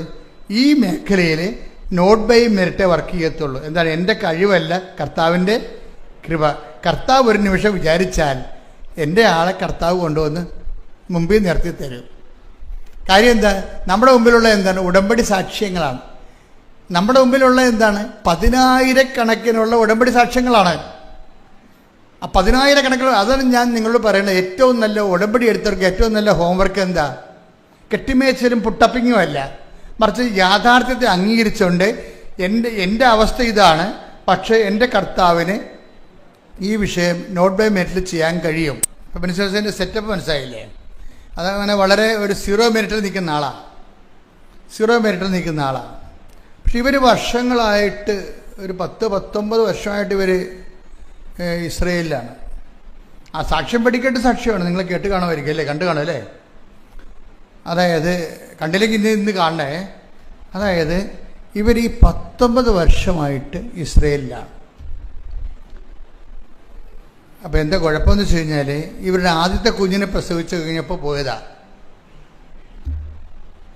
പിന്നെ അതിനുള്ളിൽ അവർ ഒരു 2-3 കൊല്ലം കഴിഞ്ഞപ്പോൾ ഒരു കുഞ്ഞിനെ കൂടി പ്രസവിച്ചു. അതിന് 3.5 വയസ്സ്, രണ്ടാമത്തെ കുഞ്ഞിന് 3.5 വയസ്സായപ്പോൾ ഇസ്രയേലിൻ്റെ നിയമം എന്താ? നമുക്ക് മറ്റ് യൂറോപ്യൻ രാജ്യങ്ങളിൽ താമസിക്കുന്ന പോലെ ഗൾഫ് രാജ്യത്തും ഇസ്രയേലിലും ഒന്നും ജീവിക്കാൻ പൗരത്വം കിട്ടത്തില്ല. എനിക്കത് മരിക്കാൻ പറ്റുകയില്ല. അപ്പോൾ അവർ പറഞ്ഞ് 3.5 വയസ്സ്, കൊച്ചിന് 3.5 വയസ്സായപ്പോൾ ഞാൻ കൊച്ചിനെ കൊണ്ട് ആയിക്കൊള്ളാൻ പറഞ്ഞു, വീട്ടിൽ ഇന്ത്യയെ കൊണ്ടാക്കാൻ പറഞ്ഞു. കാര്യം അവിടെ യഹൂദന് മാത്രമേ പൗരത്വം ഉള്ളൂ. അപ്പോൾ ഇവർക്ക് സങ്കടമായി ഭയങ്കര. കാര്യം ആദ്യത്തെ കുഞ്ഞിൻ്റെ കൂടെ നിന്നില്ല, അത് രണ്ടാമത്തെ കുഞ്ഞിൻ്റെ കൂടെ ഇപ്പം നിൽക്കുന്നില്ല. അതായത് 3.5 വയസ്സ് വരെ കുഞ്ഞ് നമ്മുടെ കൂടെ നിന്നിട്ട് കുഞ്ഞിനെ കൊണ്ട് വീട്ടിലാക്കുക എന്ന് വെച്ച് കഴിഞ്ഞാൽ നിങ്ങൾക്കറിയാമല്ലോ എന്ത് സങ്കടമായിരിക്കും. അപ്പം അമ്മയ്ക്ക് ഭയങ്കര വിഷമമായി. പക്ഷെ നടക്കത്തില്ല. അപ്പം അങ്ങനെ ഇവർക്കാണെങ്കിൽ അവിടെ നിന്ന് രക്ഷപ്പെടാനും പറ്റത്തില്ല. കാര്യം ഇവർ GNM ആണ്. പഴയ മലയാള സ്കൂളിൽ പഠിച്ച ആളാണ്. ജനറൽ നേഴ്സിംഗ് ഉള്ള, BSc നേഴ്സിംഗ് ഇല്ല. അപ്പം അതുകൊണ്ട് മറ്റ് രാജ്യങ്ങളിലേക്ക് പോയാൽ, ഇപ്പം ന്യൂസിലൻഡ് പോലൊരു രാജ്യങ്ങളിലേക്കൊക്കെ പോവുകയാണെങ്കിൽ ഭർത്താവിന് അതുപോലെ തന്നെ ഭാര്യയ്ക്കും കുഞ്ഞുങ്ങൾക്കൊക്കെ ആയിട്ട് ജീവിക്കാൻ പറ്റും. ന്യൂസിലൻഡിൽ 2 കൊല്ലം പോയി അവർ താമസിച്ചാൽ ആസ്ട്രേലിയയിലേക്ക് ഈസി ആയിട്ട് വിസ കിട്ടുകയും ചെയ്യും. പക്ഷേ ഇവർ GNM ആണ്. അതുകൊണ്ട് അവിടെ ഒരു ഹോം നേഴ്സിൻ്റെ വർക്കാണ് ചെയ്യണത്. ഈ ഹോം നേഴ്സിൻ്റെ വർക്കൊക്കെ ചെയ്ത് കഴിഞ്ഞാൽ ഒന്നും എല്ലായിടത്തും ഒന്ന് പിടിച്ചു കയറാൻ പാടായിരിക്കും. അപ്പോൾ ഇതൊക്കെ ഭയങ്കര ഞാനീ പറഞ്ഞ എന്താ അതായത് ജീവിതത്തിൻ്റെ ഡീമെറിറ്റുകളെക്കുറിച്ച് പറയുകയാണ്. എന്താ? ഉടമ്പടി വർക്ക് ചെയ്യണം എങ്ങനെ? Not by merit but by grace. അത് ഓർത്തേക്കണം. ഇവരുടെയൊക്കെ തടസ്സങ്ങൾ മനസ്സിലായില്ലേ? അവിടെ മെറിറ്റില്ല. എന്താണ് കാര്യം? അവർ GNM ആണ്. രണ്ടാമത് എന്താ കാര്യം? ഇവിടെ വിസ പ്രോസസ്സ് ചെയ്യത്തില്ല ഒരിക്കലും. കാര്യം എന്താ? 40 വയസ്സുണ്ട്. 39 വയസ്സെന്ന് പറയുമ്പോൾ ഓൾറെഡി 40. ഇവർക്ക് എന്താ കാര്യം? ഒരു പല സ്റ്റുഡൻറ്റ് വിസയ്ക്ക് പോകാമെന്ന് വെച്ചു കഴിഞ്ഞാൽ 35 വയസ്സാണെങ്കിൽ ഓക്കെയാണ്. 35 കഴിഞ്ഞാൽ പിന്നെ സ്റ്റുഡൻറ്റ് വിസയും നടക്കത്തില്ല. അപ്പം ഞാൻ എന്താ പറയണത്? മെറിറ്റുകൾ ഓരോന്നായി പോയിക്കൊണ്ടേയിരിക്കുകയാണ്. ഞാൻ എപ്പോഴും നിങ്ങൾ പറയാം not by merit but by grace എന്ന് പറയുമ്പോൾ ചില അണ്ണന്മാർക്ക് മനസ്സിലാകത്തില്ല. മനസ്സിലാക്കാതെ ഇനി മുന്നോട്ട് പോകാൻ പറ്റത്തില്ല. ഉടമ്പടി അതാണ്, അതിൻ്റെ ഫോർമുല അങ്ങനെയാണ് കിടക്കുന്നത്. അപ്പോൾ ഒരു ദിവസം ഈ പ്രിൻസിയെ ജിൻസി എന്ന് പറയുന്ന ഒരു കൂട്ടുകാരത്തെ വിളിച്ചു പറഞ്ഞ്, എടോ താനുണ്ടല്ലോ, തനിക്ക് തൻ്റെ കുഞ്ഞിനെയുമായിട്ട് മറ്റു രാജ്യങ്ങളിൽ പോയി ഭർത്താവുമായിട്ട് ജീവിക്കാൻ പറ്റുള്ളൂ. അപ്പോൾ പറഞ്ഞു, ജിൻസി ഞാനെന്ത് ചെയ്യാനാണ്, എൻ്റെ അവസ്ഥ ഇതല്ലേ, എനിക്ക് രക്ഷപ്പെടാൻ പറ്റത്തില്ല ഇവിടുന്ന്. കാര്യം എനിക്കിനി അത് അവിടുന്ന് പരീക്ഷ എഴുതാൻ എനിക്ക് ഇംഗ്ലീഷ് പിടികിട്ടണില്ല. അത് പുതിയ കാലത്തെ ഇപ്പോഴത്തെ കുഞ്ഞുങ്ങളുടെ അവസ്ഥ അറിയാമല്ല. ഇപ്പോഴത്തെ ഒരു +2കാർക്ക് തന്നെ ഇംഗ്ലീഷിൽ വെൽ സ്റ്റാൻഡേർഡാണ്. അവർ ഇംഗ്ലീഷ് മീഡിയമാണ് ഫോളോ ചെയ്തെങ്കിൽ വെൽ സ്റ്റാൻഡേർഡാണ് അവർക്ക് കമ്പ്യൂട്ടറും കാര്യങ്ങളെല്ലാം വളരെ ഫടാഫഡാണ്. അപ്പം അങ്ങനെ വരുമ്പോൾ അങ്ങനെയുള്ളൊരു കോമ്പറ്റ് ചെയ്യാൻ പറ്റണില്ല. അപ്പോൾ അതുകൊണ്ട് അവിടെയും മെറിറ്റില്ല, അവിടെ ഇവർക്ക് പെൺസിക്ക് മെറിറ്റില്ല. അപ്പം അതെന്തായാലും ഈ കൂട്ടുകാരത്തി ഇങ്ങനെ പറഞ്ഞിട്ട് ജിൻസി എന്ത് ചെയ്യുന്നറിയോ, ജിൻസി കൂട്ടുകാരത്തിയാണ്, ഇവളുടെ പേരെന്നാ പ്രിൻസി. പിന്നെ പെട്ടെന്നൊരു ദിവസം ഈ പ്രിൻസി എടുത്ത് വന്നേച്ച് ഈ ജിൻസി ഉടമ്പടി തൈലം കൊണ്ട് നെറ്റിക്കൊരു കുരിശ് വരക്കും. താൻ രക്ഷപ്പെടുള്ളൂ, തന്നെയും ഈ കൊല്ലം തന്നെയും കുഞ്ഞുങ്ങളെയും ഭർത്താവിനെയും കൊണ്ട് കൃപാസനം മാതാവ് വേറെ രാജ്യത്ത് പോകും. നിങ്ങൾ 19 പോകുമെന്ന് പറഞ്ഞ് പ്രവചിക്കുകയാണ്. ആ പ്രവചിക്കണ എന്താണ്, ഈ ഉടമ്പടിയുടെ തൈലമെടുത്ത് ഇവരുടെ നെറ്റിക്ക് ഇങ്ങനെ പൂശിയിട്ടാണ് ഇവർ പ്രവചിക്കുക. അപ്പോൾ ദൈവം ഒരാളെ, നിങ്ങളെപ്പോഴും ഓർക്കേണ്ട കാര്യം ഇതാണ്, നിങ്ങൾ ഉടമ്പടി എടുക്കുമ്പോൾ ശ്രദ്ധിക്കേണ്ടത് നിങ്ങളുടെ വയറ്, നിങ്ങളുടെ കുഞ്ഞ്, നിങ്ങളുടെ ഭർത്താവ്, നിങ്ങളുടെ ജോലി, നിങ്ങളുടെ വീട്, ഇതും പറഞ്ഞുകൊണ്ടിരുന്ന ഈ ജന്മത്തെ ഉടമ്പടി വർക്ക് ചെയ്യത്തില്ല. എനിക്ക് ഏർപ്പെടുന്ന ഈ അച്ഛനെ കാണാൻ വേണ്ടി നിൽക്കുന്ന ആൾക്കാരില്ലേ, എപ്പോഴും നിങ്ങൾ ശ്രദ്ധിക്കണം. അച്ഛനെ കാണാൻ വരുന്നത് പകുതി, അതായത് നിങ്ങൾ അച്ഛനെ കാണാൻ വരുമ്പോൾ ശ്രദ്ധിക്കേണ്ട കാര്യം ഉടമ്പടി എടുത്തവരായിരിക്കണം വരേണ്ടത്. പിന്നെ ഞാൻ കൊടുത്തിരിക്കുന്ന ആർക്കാത്തിന് രോഗികളില്ലേ, രോഗികളെ നമുക്കൊന്നും പറയാൻ പറ്റത്തില്ല. രോഗികൾക്ക് ചിലപ്പോൾ ഉടമ്പടി എടുക്കാൻ പറ്റത്തില്ലല്ലേ, കാര്യം ഗുരുതരമായ രോഗികളെ ഞാൻ എടുക്കത്തുള്ളൂ, ആൾക്കാരെ വരത്തുള്ളൂ. പക്ഷെ അവരോട് നമുക്ക് ഉടമ്പടി എടുക്കാൻ പറയാൻ പറ്റുമോ? അപ്പം ചിലപ്പോൾ അവരുടെ വൈഫായിരിക്കും ഇവിടെ എടുത്തിരിക്കുന്നത്. പക്ഷെ പ്രോബ്ലം വെച്ച് കഴിഞ്ഞാൽ ഇവരുടെ രോഗി വൈഫാണ് എടുത്തിരിക്കണമെന്നുണ്ടെങ്കിലും ഇവരെ ചിലപ്പോൾ നമ്മൾ വർക്കൗട്ട് ചെയ്ത് വിജയിക്കത്തില്ല. കാര്യം എന്താ, വൈഫെന്ന് പറഞ്ഞാൽ ലോക കള്ളിയായിരിക്കും. അതാണ് പ്രശ്നം. അവർ ഉടമ്പടി ഉഴപ്പിക്കണം. അതെപ്പോഴും നമ്മൾ ശ്രദ്ധിക്കണം. അതായത് എനിക്കിപ്പോൾ ചില ആൾക്കാരോട് ഞാൻ മെസ്സേജ് പറയത്തില്ലേ, ചില ആൾക്കാർ മെസ്സേജ് പറയും, ചില ആൾക്കാർ ഡേറ്റ് പറയും. അതിൻ്റെ കാര്യത്തിൽ അവർ പക്ക ഉടമ്പടിക്കാരാണ്. അവർ ഉടമ്പടിയിലാണ് ജീവിക്കുന്നത്. മറ്റുള്ളവരെ നമ്മുടെ അച്ഛനെ കാണാനുള്ള ചീട്ടായിട്ടാണ് ഉടമ്പടി ദുരുപയോഗിക്കുന്നത്. അവരവിടെ ഇടിച്ചതിൽ ചീട്ട് വാങ്ങിക്കണില്ലേ, അവർ ഉടമ്പടിയായിട്ട് അവർക്ക് ബന്ധമില്ല. ഉടമ്പടി എടുത്തിട്ട് പോലും അവർ ചെയ്തിട്ടില്ല. കാര്യം ചില ആൾക്കാർ വരണമെന്ന് പറയണത്, ഇപ്പോൾ ഇന്നലെ ഞാൻ നോക്കുമ്പോൾ ഉടമ്പടി ചീട്ട് കിട്ടിയപ്പോൾ എനിക്ക് സംശയം തോന്നി. മാതാവിൻ്റെ അടുത്ത് വെച്ചപ്പോൾ എനിക്ക് സംശയം തോന്നി.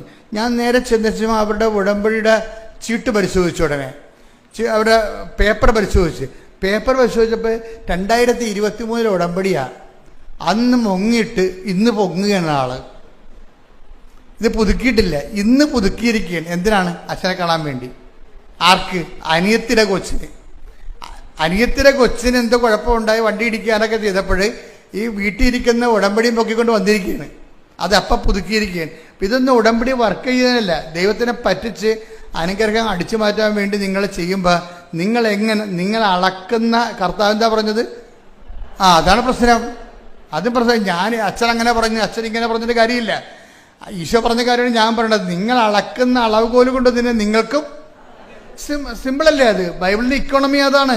അപ്പം അതുകൊണ്ടാണ് ഞാൻ പറയുന്നത്, നിങ്ങൾ എപ്പോഴും ഉടമ്പടി ഒന്ന് പ്രാർത്ഥിച്ചേ. കർത്താവ് ദൈവമേ, ആത്മാർത്ഥതയോടെ ഉടമ്പടി ജീവിക്കുവാൻ എന്നെ സഹായിക്കണമേ. എനിക്ക് പ്രത്യേക അഭിഷേകം നൽകണമേ. ശ്രദ്ധിക്കട്ടെ. ഹല്ലേലൂയ.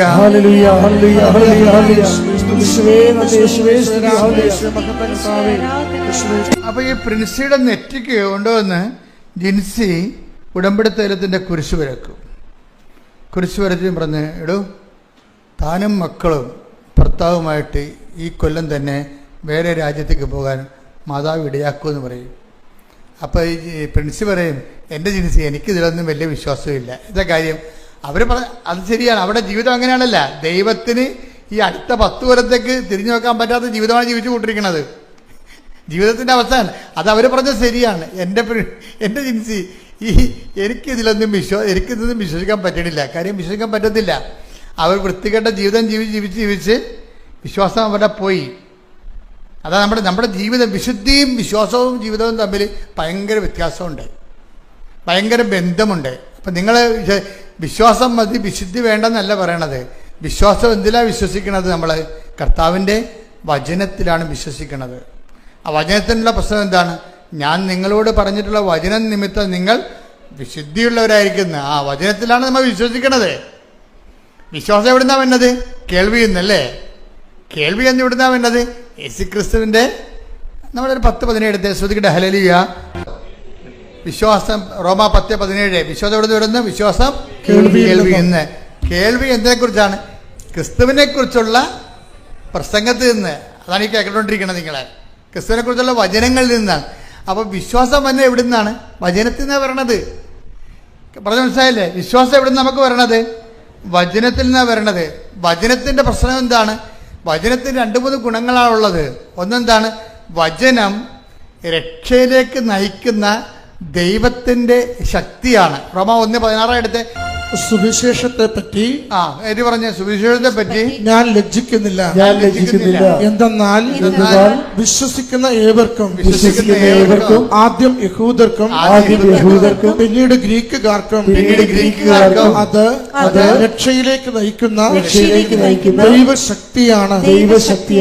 അപ്പൊ സുവിശേഷം എന്ന് പറയണത്, വചനം എന്ന് പറയണത് എന്താണ്? അത് രക്ഷയിലേക്ക് നയിക്കുന്ന, രക്ഷ എന്ന് പറഞ്ഞാൽ എന്താണ്? ക്രിസ്തുവാണ്. ലൂക്ക 2:30 എടുത്ത്. ലൂക്ക 2:30-31 എന്തെന്നാൽ സകല ജനതകൾക്കും വേണ്ടി അവിടുന്ന് ഒരുക്കിയിരിക്കുന്ന രക്ഷ എന്റെ കണ്ണുകൾ കണ്ടുകഴിഞ്ഞു. ഇതൊക്കെ ബേസിക് വചനങ്ങളാണ്. എന്താണ്? ക്രിസ്തുവിനെ കയ്യിലെടുത്തപ്പോൾ ശമയോൻ പറഞ്ഞതാണ്. എന്താണ്? സകല ജനങ്ങൾക്ക് വേണ്ടി ഒരുക്കിയിരിക്കുകയാണ്. അല്ല ക്രിസ്ത്യാനികൾക്ക് വേണ്ടി മാത്രമല്ല, മനസ്സിലായില്ലേ? യഹൂദന് വേണ്ടിയും അക്രൈസ്തവർക്ക് വേണ്ടിയും ഹിന്ദുക്കൾക്ക് വേണ്ടിയും മുസ്ലിംസിന് വേണ്ടിയും പാർസികൾക്ക് വേണ്ടിയും. എന്താണ്? എന്തെന്നാൽ സകല ജനങ്ങൾക്കും വേണ്ടി. പറഞ്ഞേ, എന്തെന്നാൽ സകല ജനതകൾക്കും വേണ്ടി ഒരുക്കിയിരിക്കുന്ന രക്ഷ അതാരാണ്? ക്രിസ്തുവാ. അതാണ് ക്രിസ്തുവ. അപ്പൊ വിശ്വാസം എന്ന് പറഞ്ഞാൽ എന്താണ്? വിശ്വാസം കേൾവിയിൽ നിന്നും. 10:17 റോമ.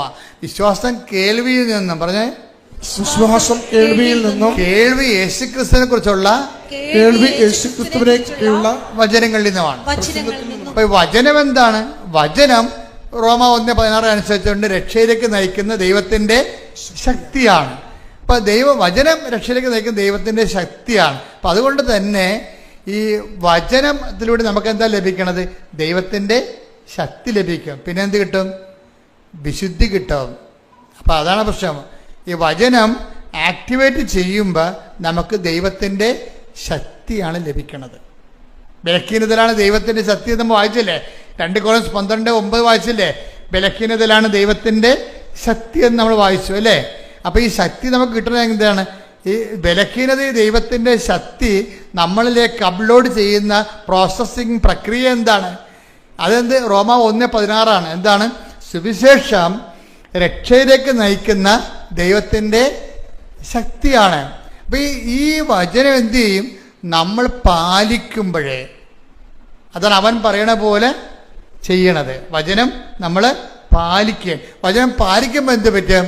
വചനം പാലിക്കുമ്പോഴേ ഈ ക്രിസ്തുവാകുന്ന ശക്തി എന്താ സംഭവിക്കണത്? നമ്മുടെ ബലഹീനമായ സാഹചര്യങ്ങളിലേക്ക് ഫോക്കസ് ചെയ്യപ്പെടുകയും ദൈവത്തിൻ്റെ ഇടപെടൽ ഉണ്ടാകുകയും ചെയ്യും. അതുകൊണ്ട് എന്ത് ചെയ്യണം? വിശ്വാസം ലഭിക്കുന്നവന് ഈ ശക്തി പ്രവർത്തിക്കണത് എങ്ങനെയാണ്? ശക്തി പ്രവർത്തിക്കണമെങ്കിലുള്ള എൻ്റെ പ്രീ റിക്വസ്റ്റ് എന്താണ്? ഞാൻ നിങ്ങളോട് പറഞ്ഞിട്ടുള്ള വചനം നിമിത്തം നിങ്ങൾ ശുദ്ധിയുള്ളവരായിരിക്കുന്നു. 15:3 എടുത്ത് ശ്രദ്ധിക്കട്ടെ. ഹല്ലേലൂയ, ശ്രദ്ധിക്കട്ടെ. ഹല്ലേലൂയ,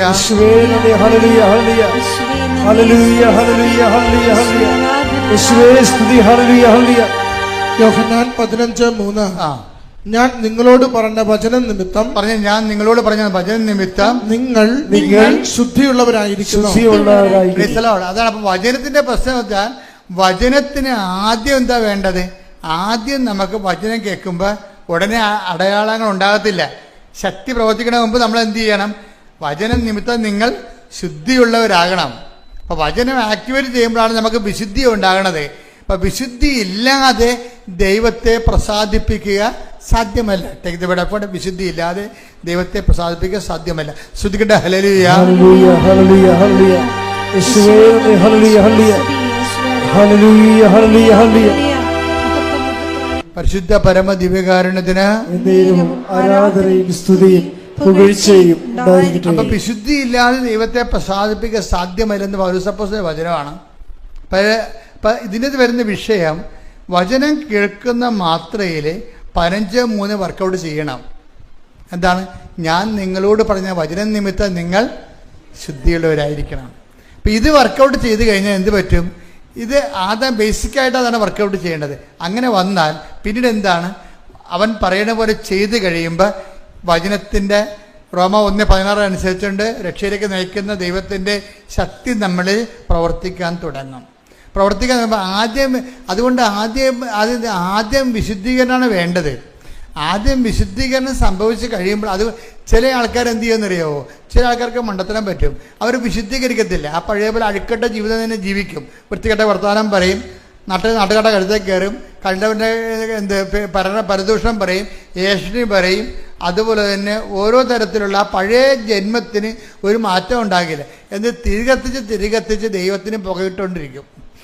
കൊപ്രയൊക്കെ പുകയിടണമെന്ന് പറഞ്ഞ പോലെ തിരികെ ഇവർക്ക് മാറ്റമൊന്നും ഉണ്ടാകത്തില്ല.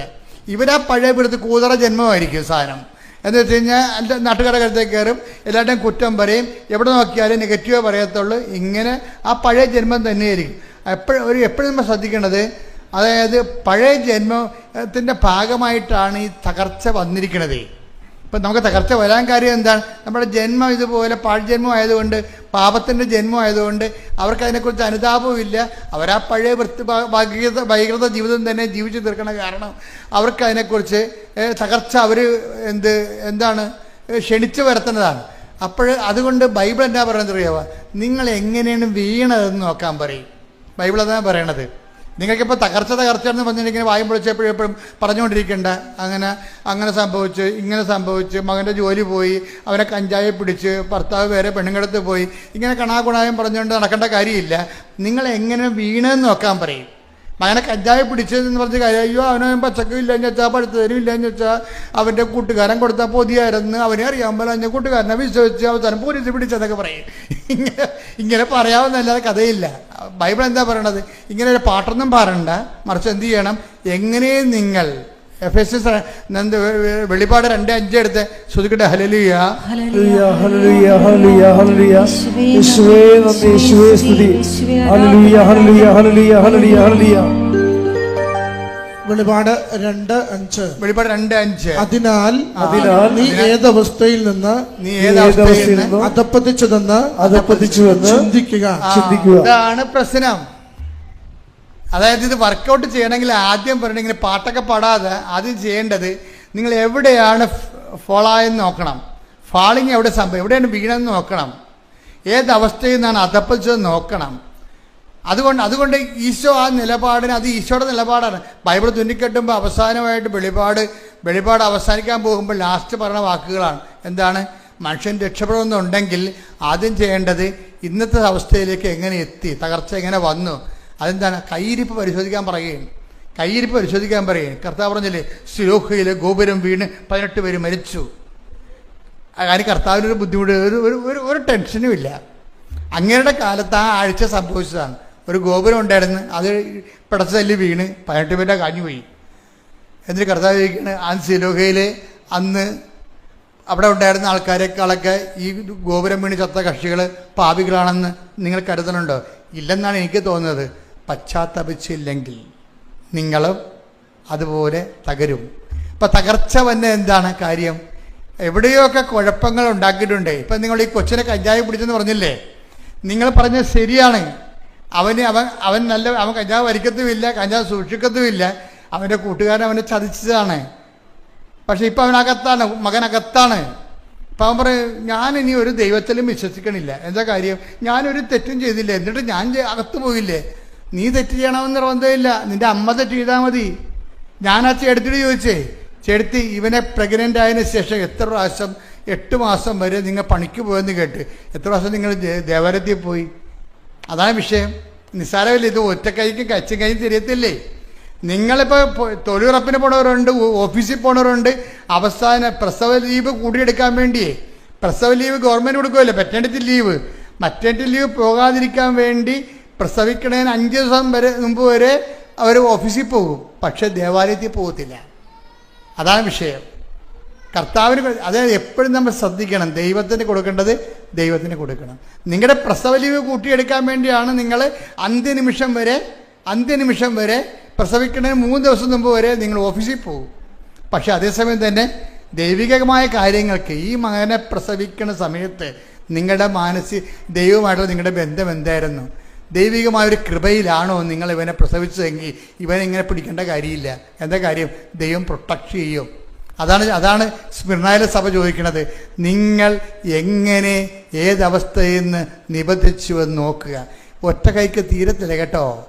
അതായത് ആദ്യം വിശുദ്ധീകരണം, പിന്നെ ശക്തീകരണം. അതാണ് ദൈവത്തിൻ്റെ ഒരു ആക്ഷൻ്റെ രീതി. അതാണ് നിങ്ങൾ പറഞ്ഞത്. എന്താണ്? ആദ്യം ശക്തീകരണം, പിന്നെ ഞാൻ വിശുദ്ധീകരിച്ചോളാം. നടക്കത്തില്ല. ഇത് കറക്റ്റ് ചെയ്യണം. ഞാൻ നിങ്ങളെ കുറ്റപ്പെടുത്തുകയല്ല. എൻ്റെ മക്കളെല്ലാവരും കാര്യം ഉടമ്പടി 10 പേര് ചെയ്താൽ 10 പേരും വലിയ രക്ഷ. കാര്യം ഉടമ്പടി പെർഫെക്റ്റ് ഫോർമുലയാണ്, അതിന് തെറ്റില്ല, അത് കറക്റ്റാണ്, പ്രൂവൺ ഫാക്റ്റാണത്. പക്ഷെ ചില ആൾക്കാർ അത് ചെയ്ത് തെറ്റിക്കലുണ്ട്. ആദ്യം എന്താണ്? ആദ്യം വിശുദ്ധീകരണം, പിന്നെ എന്ത് ചെയ്യണം? പിന്നെയാണ് അതാണ് ഈശോ പറഞ്ഞത്, ഞാൻ വിശുദ്ധീകരണത്തിന് എന്ത് ചെയ്യണം? ഒന്നും ചെയ്യണ്ട, കർത്താവിൻ്റെ വചനം അനുസരിച്ച് ജീവിച്ചാൽ മതി, വേറെ ഒന്നും ചെയ്യണ്ട. അതായത് കർത്താവിൻ്റെ വചനത്തിൽ എങ്ങനെയാണ് എന്താണ് എഴുതിയിരിക്കുന്നത് അതനുസരിച്ച് ജീവിച്ചാൽ മതി. അതാണ് ഈശോ പറഞ്ഞത് 15:3 ഞാൻ നിങ്ങളോട് പറഞ്ഞ വചനം നിമിത്തം നിങ്ങൾ വിശുദ്ധീകരിച്ചിരിക്കുന്നു. കർത്താവിൻ്റെ വചനത്തിൽ എന്താ പറയണത്? കൊല്ലരുത്. അപ്പം അബോർഷൻ അവിടെ വെച്ച് തന്നെ തീരുമാനമായി. അബോർഷനെ കുറിച്ച് അവിടെ തീരുമാനമായി. നിങ്ങൾക്ക് അബോർഷൻ ചെയ്യാൻ അനുവാദമില്ല. നിങ്ങൾ എന്ത് ഉദ്ദേശത്തിലാണ് അബോർഷൻ ചെയ്തത്? അപ്പം ആ രീതിയിൽ നിങ്ങൾ 2 അബോർഷൻ ചെയ്തിട്ട് 3ാമത്തെ കൊച്ചിനാണ് ഇപ്പോൾ കഞ്ചാവ് പിടിച്ചിരിക്കുന്നത്. 2 അബോർഷൻ ഗർഭപാത്രം കൊലക്കലമാക്കിയതിന് ശേഷമാണ് 3ാമത്തെ കൊച്ച് ജനിച്ച്. നിങ്ങളുടെ സൗകര്യത്തിൽ നിങ്ങളെ പ്രത്യേകിച്ച് 2ാമത്തെ കൊച്ചിനെ പെട്ടെന്ന് ജനിച്ച് പ്രഗ്നൻ്റ് ആയത് കാരണം പാൽ കൊടുക്കണമല്ല, ഷേപ്പ് പോകുമല്ല എന്നൊക്കെ പറഞ്ഞ് നിങ്ങളെക്കുറിച്ച് ചിന്തിച്ച കാരണം എന്നാ പറ്റിയെന്ന് വെച്ച് കഴിഞ്ഞാൽ നിങ്ങളുടെ സൗകര്യത്തിലേക്ക് മാറ്റിവെച്ചത് തെറ്റാണെന്നല്ല ഞാൻ പറയണത്. പക്ഷെ നിങ്ങളുടെ സൗന്ദര്യത്തിൻ്റെ വിഷയത്തിലോ സൗകര്യത്തിൻ്റെ വിഷയത്തിലോ ആണ് ദൈവികമായ പദ്ധതി മാറ്റിവെച്ചതെങ്കിൽ സ്വാഭാവികമായിട്ടും ആ ദൈവികമായ പദ്ധതിയല്ല. ദൈവഭയമില്ലെന്ന് എൻ്റെ അർത്ഥം. ദൈവഭയമില്ല. അത് എനിക്കിഷ്ടമുള്ളപ്പോൾ ഞാൻ ചെയ്യും. അതിപ്പോൾ ദൈവത്തെ അറിയാത്ത ആൾക്കാർ അങ്ങനെയല്ലേ ചെയ്യണത്. അതുപോലെ ദൈവത്തെ അറിഞ്ഞ ആൾക്കാരും ചെയ്തു കഴിഞ്ഞാൽ എന്തെങ്ങനെ ചെയ്യണത്? അത് എപ്പോഴും എന്തുകൊണ്ടാണ് കൽപ്പനകൾ വരണത്? ഒരു കൽപ്പന എന്തുകൊണ്ടാണ് വരണത്? അപ്പോൾ ഇപ്പോൾ നമ്മൾ ഗൂഗിൾ, ഇപ്പോൾ ഞാനിപ്പോൾ കഴിഞ്ഞ ദിവസം തൃശ്ശൂർ പോയപ്പോൾ തന്നെ എനിക്ക് മുമ്പേ പോയ അണ്ണന്മാർ വേറെ വഴി എടുത്തു പോയി. ഞാനുണ്ട് ചെന്ന് ബ്ലോക്കിൽ പെട്ട്. കാരണം ഞാൻ ഉറക്കമായിരുന്നു. വണ്ടിയിൽ ഡ്രൈവർ അടിച്ച് വിട്ടു പോയി, ചെന്ന് ബ്ലോക്കിൽ പെട്ട്. ബ്ലോക്കിൽ എത്ര മണിക്കൂർ? 2 മണിക്കൂർ ബ്ലോക്കിൽ കിടന്നു. ഒപ്പം കൊച്ചിയിൽ നിന്ന് യാത്ര ചെയ്ത ആൾക്കാർ ഞങ്ങളെക്കാൾ 1.5 മണിക്കൂർ നേരത്തെ അവിടെ എത്തി. ഞാൻ ചോദിച്ചത് നിങ്ങളെങ്ങനെ എത്തി? ഞങ്ങൾ ഗൂഗിൾ അടിച്ചു നോക്കിയപ്പോൾ അവിടെ ബ്ലോക്ക് ഉണ്ടെന്ന് മനസ്സിലായെന്ന്. ഞങ്ങൾ ഗൂഗിൾ അടിച്ചു നോക്കിയപ്പോൾ ഗൂഗിൾ മുഴുവനും ചുവപ്പ് പോരാ, എത്ര 18 കിലോമീറ്റർ ബ്ലോക്ക് എന്ന് ഗൂഗിൾ കാണിച്ച്. ഇപ്പം ഞങ്ങൾ അന്നത്തെ വേറെ വഴി അതാ വെച്ചാൽ ഗൂഗിൾ ഞങ്ങൾക്ക് വേറെ വഴി പറഞ്ഞു തന്നു. ഇത് തന്നെയാണ് ദൈവകൽപ്പന എന്ന് പറയണത്. ദൈവകൽപ്പന, ഞാൻ കൽപ്പന അറിയാൻ പാടില്ലായിരുന്നു. ഞങ്ങൾ ഗൂഗിൾ നോക്കിയില്ല, ഞങ്ങൾ ബ്ലോക്കിൽ പെട്ട്. ഗൂഗിൾ നോക്കിയ ആൾക്കാർ വേറെ വഴിക്ക് തിരിച്ചു പോയി. അപ്പം കൽപ്പന എന്ന് പറയുന്നത് നമ്മളെ സഹായിക്കാൻ വേണ്ടി വെച്ചിരിക്കുന്നതാണ്, അല്ല നമുക്കിവിടെ പണി തരാൻ വെച്ചിരിക്കുന്നതല്ല. അപ്പം അതുകൊണ്ട് നമ്മളെ സംബന്ധിച്ചോളം ലൈഫ് കുറച്ചുകൂടി ദൈവത്തിന് ഏത് സമയത്ത് നിങ്ങളുടെ ജീവിതത്തിൽ ഇടപെടാൻ പറ്റുന്ന രീതിയിൽ ആണ്. ഭയങ്കര നമ്മളെ കൽപ്പനകളെക്കുറിച്ച് കറക്റ്റായിട്ട് ചോദിച്ചാൽ എന്തൊരു അത് കൽപ്പന കേൾക്കുന്നതും ദൈവത്തിൻ്റെ വചനം കേൾക്കുന്നതും ദൈവത്തിൻ്റെ വചനം പാലിക്കണതുണ്ടല്ലോ മക്കളെ, ഭയങ്കര നിസ്സാരമാണ്. ദൈവത്തിൻ്റെ വചനം പാലിക്കാതെ ഒന്നാമത്തേൽ ഹാർഡായിട്ടുള്ള വചനങ്ങൾ പാലിക്കാൻ വേണ്ടി നമുക്ക് അങ്ങനെയുള്ള സാഹചര്യം പോലും ദൈവം ഉണ്ടാക്കത്തില്ല. അത് ഉണ്ടാക്കാതിരിക്കാൻ വേണ്ടിയാണ് ഞങ്ങളെ പ്രലോഭനത്തിൽ ഉൾപ്പെടുത്തരുത് എന്ന് പ്രാർത്ഥനയിൽ കണ്ടന്റ് വൈസ് വെച്ചിരിക്കണത്. കർത്താവ് ഒരു കണ്ടന്റ് വെച്ചിട്ടില്ല. എന്താണ്? ഞങ്ങളെ അത് ചില ആൾക്കാർ ഞങ്ങളെ പ്രലോഭനത്തിൽ ഉൾപ്പെടുത്തരുത് ഇങ്ങനെയില്ല, ഇങ്ങനെ ചെല്ലിയെങ്ങനെ ശരിയാണ്. ഞങ്ങളെ പ്രലോഭനത്തിൽ ഉൾപ്പെടുത്തരുത് എന്ന് പറഞ്ഞാൽ അത് നമ്മൾ മീൻ ചെയ്യണം. കർത്താവെ, നിന്നിൽ നിന്ന് അകന്നു പോകുന്ന ഒരു കച്ചവടത്തിനും എൻ്റെ തല കൊണ്ട് വെച്ച് കൊടുത്തേക്കരുത്. ഐ കാൻ ബെയർ ഇറ്റ് എന്ന് പറയണം. അങ്ങനെ സത്യസന്ധമായിട്ട് ദൈവത്തോട് പറഞ്ഞാൽ ഇങ്ങനെയുള്ള അലവാത്തരങ്ങളിൽ നമ്മളെ ദൈവം രക്ഷിക്കും. അപ്പോൾ ആ ചേടത്തി എന്ന് പറഞ്ഞത് 12 കൊല്ലം, അപ്പോൾ ഈ 10-20 കൊല്ലമല്ലേ കല്യാണം കഴിക്കാതെ കുദാസ് ചെയ്യാതെ ജീവിച്ചതെന്ന് പറയണത്. അപ്പം അതുകൊണ്ടാണ് അവർ പറയണത് കുദാസ് ചെയ്യാതെ ഇങ്ങനെ കുഞ്ഞുങ്ങളായിട്ട് ജീവിക്കുകയല്ലേ. അതാണ് പറയണത് എനിക്ക് വിശ്വാസമൊന്നുമില്ല. വിശ്വാസം പോയി അവരുടെ വിശുദ്ധി പോണ സ്ഥലത്ത് വെച്ച് വിശ്വാസം പോകും. എൻ്റെ ഡൗട്ട് എന്താണ്?